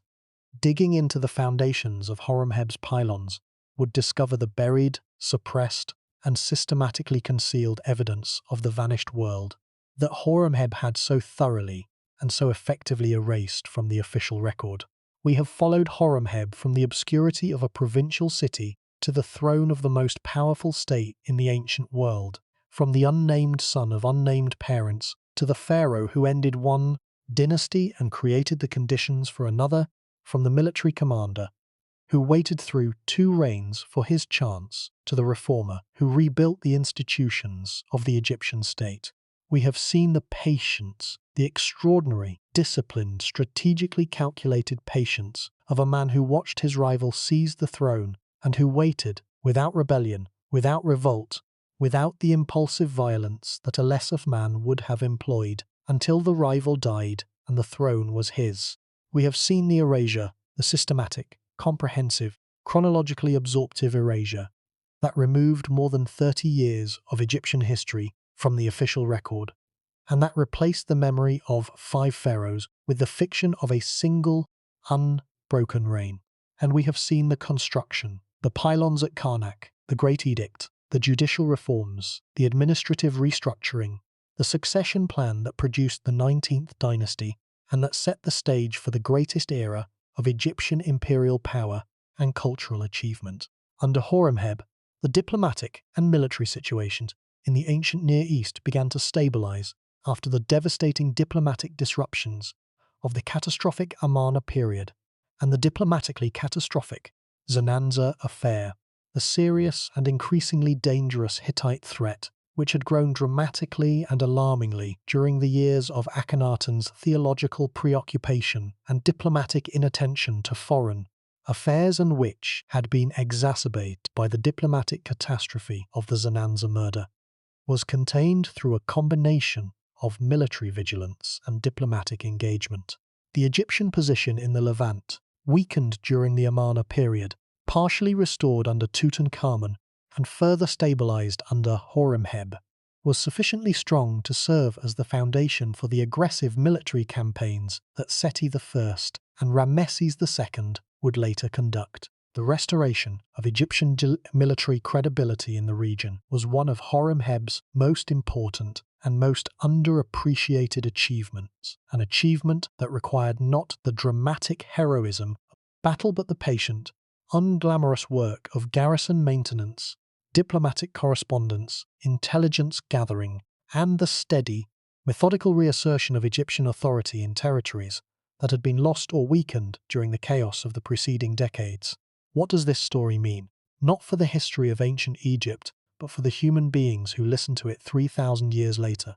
It means that order is not free. It means that the restoration of stability after a period of chaos always comes at a cost, and that the cost is frequently paid not in blood or in treasure, but in memory, in truth, in the stories that are told and the stories that are suppressed. Horemheb restored order to the Egyptian state, but the price of the restoration was the erasure of the truth about what had caused the disorder. The Amarna period, one of the most fascinating, most consequential, and most humanly dramatic episodes in the history of human civilization, was simply deleted from the official record, erased from the stone and the papyrus, as if it had never happened. The heretic city was demolished. The boy king's name was usurped. The old courtier's tomb was destroyed, and the official history of the Egyptian state recorded that Amenhotep III was followed by Horemheb, a seamless, unbroken succession from the Golden Age to the military restoration, with no interruption, no revolution, no counter-revolution, no succession crisis in between. The parallel with the modern world is uncomfortable and deliberate. Every political system that has ever restored order after a period of upheaval has faced the same choice that Horemheb faced: whether to acknowledge the full complexity of the past or to simplify it, to tell the truth about what happened or to construct a narrative that serves the needs of the present, to preserve the memory of the disruption or to erase it in the name of stability. The choice is never simple, and the consequences of the choice are always profound. Horemheb chose erasure, comprehensively, systematically, and with the full institutional resources of the most powerful state in the ancient world at his disposal. And the erasure succeeded, for 3,000 years, in concealing the truth about the Amarna period from the people who compiled the king lists and the scholars who read them. The recovery of the truth, the painstaking, decade by decade, excavation by excavation recovery of the information that Horemheb had tried to destroy, is one of the great intellectual achievements of the modern world, and one of the most compelling demonstrations of the power of systematic inquiry to overcome the suppressions of political power. The excavation of Amarna by Flinders Petrie and his successors, the remarkable discovery of the Amarna letters. More than 300 diplomatic tablets, written in Akkadian cuneiform, in the archives of Akhenaten's foreign office at Tel El Amarna, the identification of the Talatat in the cores of Horemheb's pylons, the analysis of the erasure marks on the monuments that Horemheb's agents had defaced, the decipherment of the coronation text and the Great Edict, the excavation of the Saqqara tomb by Geoffrey Martin, the discovery of Mutnejmet's burial with its poignant evidence of reproductive tragedy. Each of these discoveries added a piece to the puzzle that Horemheb had tried to destroy. Each one recovered a fragment of the truth that the erasure campaign had been designed to suppress. The cumulative effect of these discoveries has been the reconstruction of one of the most fascinating and most consequential periods in the history of human civilization. a period that the official Egyptian historical record, as Horemheb had constructed it, simply did not include. The Amarna period, the revolution, the heretic city, the boy king's golden tomb with its 3,000 treasures, the elderly courtier's desperate and ultimately doomed brief reign, was recovered from the silence into which Horemheb had consigned it, and the recovery transformed our understanding not only of ancient Egypt, but of the nature of historical change, the dynamics of religious revolution, the mechanisms of political succession, and the terrible cost of the suppression of truth by power, the recovery of the truth, the discovery of the Amarna letters, the identification of the Talatat, the analysis of the erasure marks on the monuments, is one of the great achievements of modern archaeology, and a testament to the power of the archaeological method to recover what the powerful have tried to destroy. The story of Horemheb is also, finally, a story about the relationship between the individual and the institution, between the man and the state he serves. Horemheb spent his entire career serving the Egyptian state as a soldier, as a diplomat, as an administrator, as a commander-in-chief. He served under pharaohs whose policies he may have disagreed with, whose theology he may have found abhorrent, whose competence he may have questioned. He served with patience, with extraordinary discipline, and with the selfless professional dedication of a man who understood, or who had trained himself to believe, that his duty was to the institution rather than to the individual who occupied the throne. The Egyptian state was, in many ways, larger and more durable than any of the individuals who served it, larger than the heretic who tried to transform it, larger than the boy king who tried, with the guidance of his advisors, to restore it, larger than the old courtier who tried to appropriate it, and larger than the military commander who tried to reform it. The state endured, through the revolution, through the restoration, through the succession crises, through the erasure campaign, and the man who served it most faithfully, most patiently, and most effectively was the man who ultimately became its ruler. The relationship between Horemheb and the Egyptian state raises a question that is as relevant to the modern world as it is to the ancient. What does it mean to serve an institution? Is the servant of the state a mere instrument, a tool that the institution uses and discards? Or is the servant of the state a guardian, a protector of the institution's values and its continuity, a man who holds the institution in trust for the future, and who is willing to sacrifice his personal interests, his personal ambitions, and even his personal morality in the service of the institution's survival? Horemheb's career suggests that the answer is both, that the servant of the state is simultaneously an instrument and a guardian, a man who is used by the institution and who uses the institution, a man who serves and who commands, who waits and who acts, who preserves and who destroys. He served with patience, with discipline, and with the professional dedication of a man who understood that his fundamental duty and his ultimate loyalty belonged to the state, to the institution of pharaonic governance and the principle of mat, rather than to any individual who occupied the throne. And when the state needed him, when the dynasty had exhausted itself, when the male line was extinct, when the succession mechanisms had failed, he stepped forward and took the responsibility that no one else was capable of bearing. The irony of Horemheb's career, the final, bitter and humanly affecting irony, is that the man who waited so long, who served so faithfully, who reformed so comprehensively, and who built so ambitiously, was himself denied the one thing that the Egyptian system valued above all others: continuity. Horemheb had no heir, and the absence of an heir was the defining personal tragedy of his life, and the defining political problem of his reign. The pharaoh who had waited decades for the throne, who had served faithfully through the reigns of 4 kings, who had reformed the legal system and rebuilt the temples and restored the authority of the traditional religion. This pharaoh could not produce the one thing that the Egyptian system most urgently required: a son to continue the dynasty. The biological failure was absolute. His first wife, Amarna, who had died before Horemheb became pharaoh, and whose burial in the Smenkhkare tomb preceded the queen's, had borne no children that we know of, or at least none who survived. His second wife, Mutnejmet, had tried repeatedly. The evidence of multiple pregnancy is visible in her skeletal remains, but none of the children survived, and the queen herself died, probably in her mid-40s, with the bones of her last child beside her in the burial shaft of the Saqqara tomb. The failure to produce an heir placed Horemheb in the same position that had plagued the late 18th dynasty since the extinction of the male royal line under Akhenaten.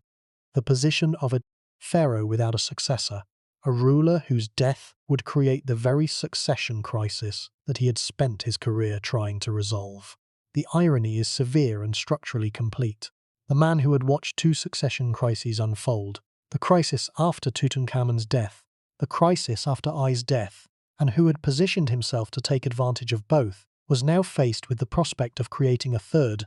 a crisis that his own childlessness would produce, and that he would not be alive to resolve. His wife's children did not survive. The dynasty he might have founded died with him, and the succession, the problem that had haunted the late 18th dynasty, from the death of Akhenaten's elder brother to the death of Horemheb himself, was resolved not by birth, but by appointment. Horemheb chose as his successor a military man, his vizier, a fellow soldier named Pharaoh, who had both a son and a grandson to secure the succession. Pharaoh, an elderly military man, like Horemheb himself, became Ramesses I, the founder of the 19th dynasty. His reign was brief, barely 2 years.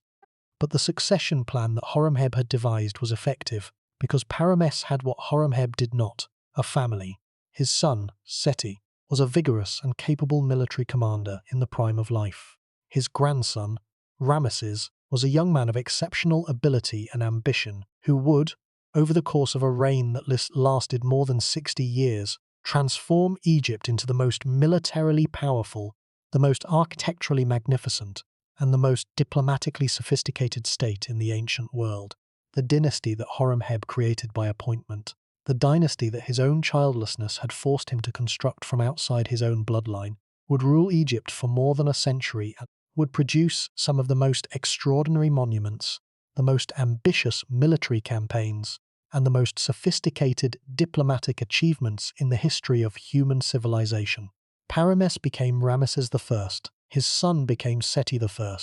his grandson became Ramesses II, Ramesses the Great, Ramesses II, the most famous pharaoh in the history of the Egyptian state, the man who reigned for more than 60 years, who fathered more than 100 children, who fought the Hittites at Kadesh, who signed the first known, formally documented, bilingual peace treaty in the recorded history of the world, who built Abu Simbel and the Ramesseum and the great hyper-style hall at Karnak, and who transformed Egypt into the most powerful, the most architecturally magnificent, and the most diplomatically sophisticated state in the entire ancient world, the builder of Abu Simbel, the warrior of Kadesh, the diplomat who signed the first known peace treaty in the history of the world. The appointment of Pharaoh, a practical, deeply unsentimental, rigorously rational, and institutionally motivated decision by a childless pharaoh who understood that the survival of the state was more important than the perpetuation of his own bloodline, was Horemheb's final and perhaps his most consequential act of statesmanship. The choice was not made impulsively. It was the product of careful deliberation, of a systematic assessment of the available candidates, and of a pragmatic evaluation of what the Egyptian state needed in order to survive the transition from one dynasty to the next. Pharaoh was chosen not because he was the most brilliant or the most charismatic man in the Egyptian state, but because he was the most practical, a solid, reliable, experienced administrator with a family that could provide the dynastic continuity that Horemheb's own childlessness had made impossible. The 19th dynasty, one of the most glorious, most powerful, and most historically consequential dynasties in the history of human civilization, was born from the biological failure of Horemheb's aging body to produce the heir that his brilliant, strategic, and institutionally creative mind had so desperately and so urgently needed. The dynasty that produced Ramesses the Great was not the dynasty of Horemheb.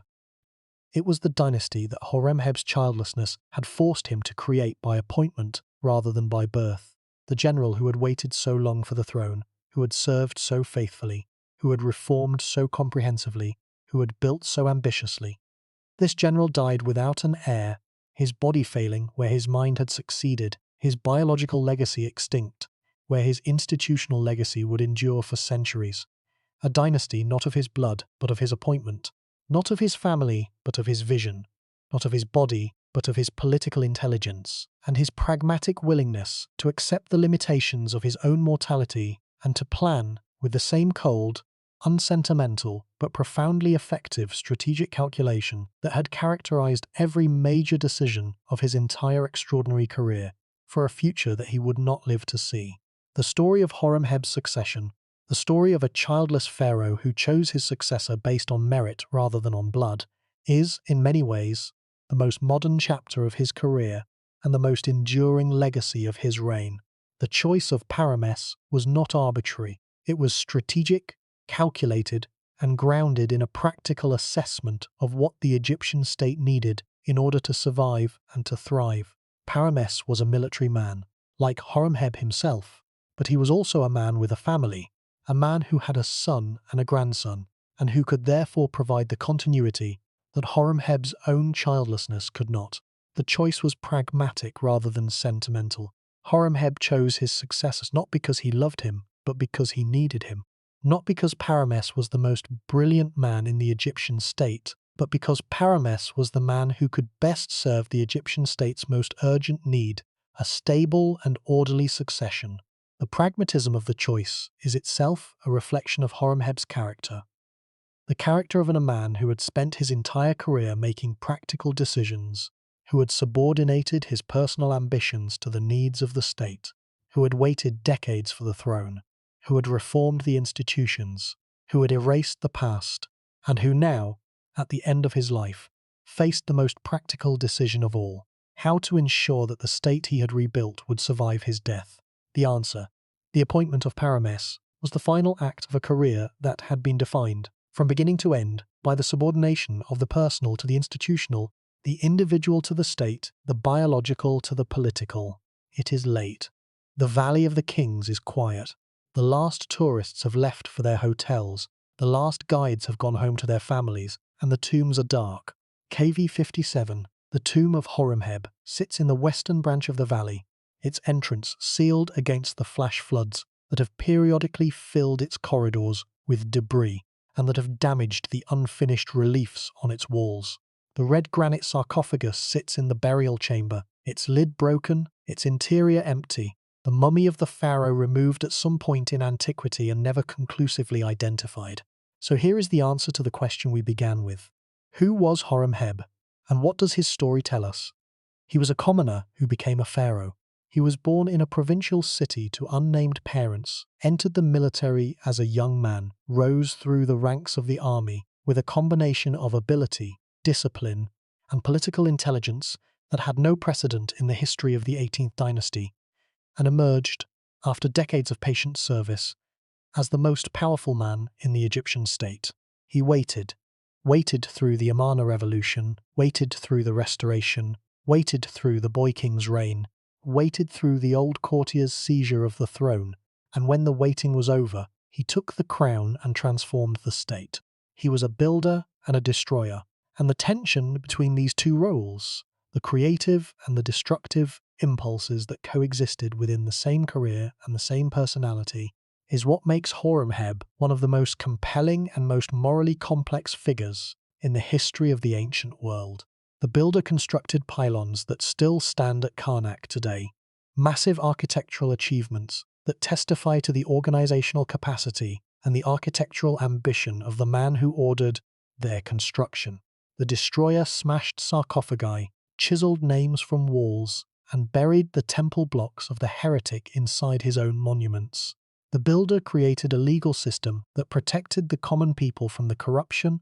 extortion, and systematic abuse of authority by officials at every level of the administration. The destroyer erased 5 pharaohs from the historical record and stole their years. The two impulses, the creative and the destructive, the building and the erasing, the construction of the future and the obliteration of the past, were not contradictory in Horemheb's mind. They were two aspects of the same project, the restoration of Ma'at, the cosmic order that the catastrophic Amarna period had so profoundly and so dangerously disrupted, and that only comprehensive, sustained and institutionally grounded action, both constructive and destructive, could restore. He built the pylons at Karnak, three of the largest architectural elements of the most important temple complex in the Egyptian world, and he filled them with the broken stones of the heretics' temple. He built the Great Edict, one of the most important legal documents in the history of the ancient world,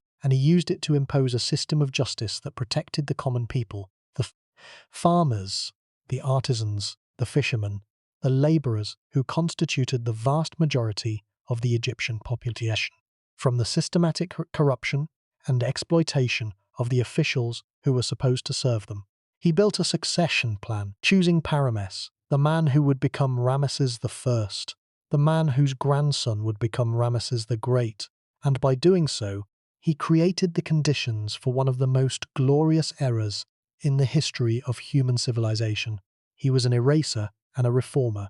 He erased 5 pharaohs from the king lists. He stole their years. He smashed their sarcophagi. He chiseled their names from the walls of their tombs. And then he reformed the legal system, restructured the administration, rebuilt the temples, and set the stage for a dynasty that would rule Egypt for more than a century. And that would be remembered by the Egyptians themselves as the greatest era of their civilization. The numbers are striking, and they tell the story of a career that is, in its proportions and its trajectory, one of the most extraordinary in the history of the ancient world. Horemheb served the Egyptian state for approximately 40 years before becoming pharaoh. He ruled as pharaoh for at least 14 years, possibly as many as 27, depending on the chronological absorption. He erased approximately 30 years of his predecessor's history and the dynasty he created. The 19th dynasty, the dynasty of Seti and Ramesses, ruled for approximately 105 years, producing some of the most magnificent monuments, the most ambitious military campaigns, and the most sophisticated diplomatic achievements in the history of the ancient world. The numbers tell a story that is, in its proportions, almost incomprehensible. A career that lasted more than half a century, a period of power that lasted only a fraction of that time, and a legacy that extended far beyond the boundaries of the man's own life and his own dynasty. The math tells the story. Decades of service, decades of patience, a brief window of power, and a legacy that endured for centuries. The tomb in the Valley of the Kings is quiet. The unfinished reliefs on the walls, the partially carved gods, the half-painted pharaoh, the corrections of the master draftsman, visible in red ink over the black outlines of the original drawings, are a fitting monument to a man whose work was, in many ways, never finished. The Book of Gates, the funerary text that appears in this tomb for the first time in the history of the Valley of the Kings, describes the journey of the sun through the 12 hours of the night, through the darkness and the dangers that separate the world of the living from the world of the dead. The sun passes through gates that are guarded by serpents and by gods, through chambers that are filled with the souls of the blessed and the damned, through the darkness and into the light of a new dawn. The Book of Gates is not merely a funerary text, it is a cosmological drama, a narrative of the sun god's nightly journey through darkness, danger and death, and his eventual emergence into the light of a new dawn. The gates that the sun must pass through are challenges, obstacles that must be overcome, tests that must be passed, thresholds that must be crossed. The guardians of the gates are forces of chaos, serpents, demons, and hostile deities who seek to prevent the sun from completing its journey, and who must be defeated or appeased before the sun can pass through and continue on its way. The journey is not guaranteed. It must be earned through knowledge, through courage, through the correct, precise, and ritually flawless performance of the sacred ceremonies and the word-perfect recitation of the ancient magical formulas that open the gates and that allow the sun to pass through the darkness and into the light. The journey of the sun through the underworld is, in many ways, the story of Horemheb himself, the story of a man who passed through the long, dangerous darkness of the theologically catastrophic Amarna period, through the chaos of the succession crises, through the long night of patient waiting and disciplined service, and who emerged at the end of the journey into the light of the throne. The sun rises, the darkness retreats, the gates open, and the world begins again, renewed, transformed, and purified by the journey through the darkness that the night required. The cycle is eternal. Sun sets, the sun rises, the darkness comes, the light returns, and the cycle is, in its eternal repetition, the deepest expression of the Egyptian understanding of the nature artem, the nature of death, and the nature of the hope that sustains the living through the darkness of the present and into the light of the future. Horemheb understood this cycle, understood it not merely as a theological abstraction, but as a practical reality, as the pattern that governed the rise and fall of dynasties, the succession of pharaohs, the transformation of the Egyptian state from chaos to order, and from order to chaos and back again. The Amarna period was the darkness, the night through which the Egyptian state had to pass before it could emerge into the light of a new dynasty and a new era. Horemheb was the guardian of the gates, the man who guided the state through the darkness, who defeated the forces of chaos, who spoke the correct words and performed the correct rituals, and who brought the sun, the institution of pharaonic authority, the order of Mat, the divine harmony of the cosmos, safely through the darkness of the night and into the golden, life-giving, world-renewing light of the dawn. And in the end, that is what Horemheb's story is about. Not power, though Horemheb held more power than almost any other individual in the history of the ancient world. Not ambition, though Horemheb's ambition carried him from the obscurity of a provincial city to the throne of the greatest civilization of the ancient world. Not revenge, though Horemheb's destruction of his predecessors' monuments was comprehensive, systematic, and devastating. The story is about the passage from darkness to light,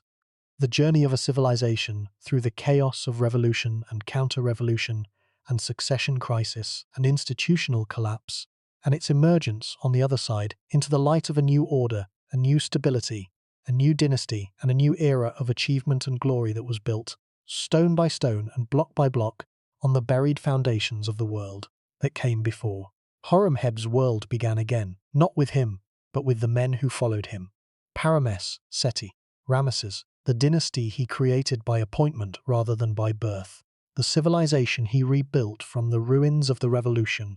the order he restored at the cost of the truth, the temples he raised from the buried stones of the heretic's dream, and the silence, the long, deep, 3,000-year silence that settled over the names he erased, the reigns he stole, and the pharaohs he condemned to the oblivion from which only modern archaeology could rescue them. The two tombs of Horemheb, the Smenkhkare tomb, where the general was honored, and the Valley of the King's tomb, where the pharaoh was buried, stand as monuments to the two identities that this extraordinary man inhabited during his long and complex life. The Smenkhkare tomb, with its magnificent reliefs and its poignant burials, is the tomb of the general, the man who served, who waited, who accumulated titles and honors and influence, who built and expanded his tomb as his career grew and his political stature expanded, and who used the tomb complex to bury his two beloved wives and to memorialize the career that had brought him from obscurity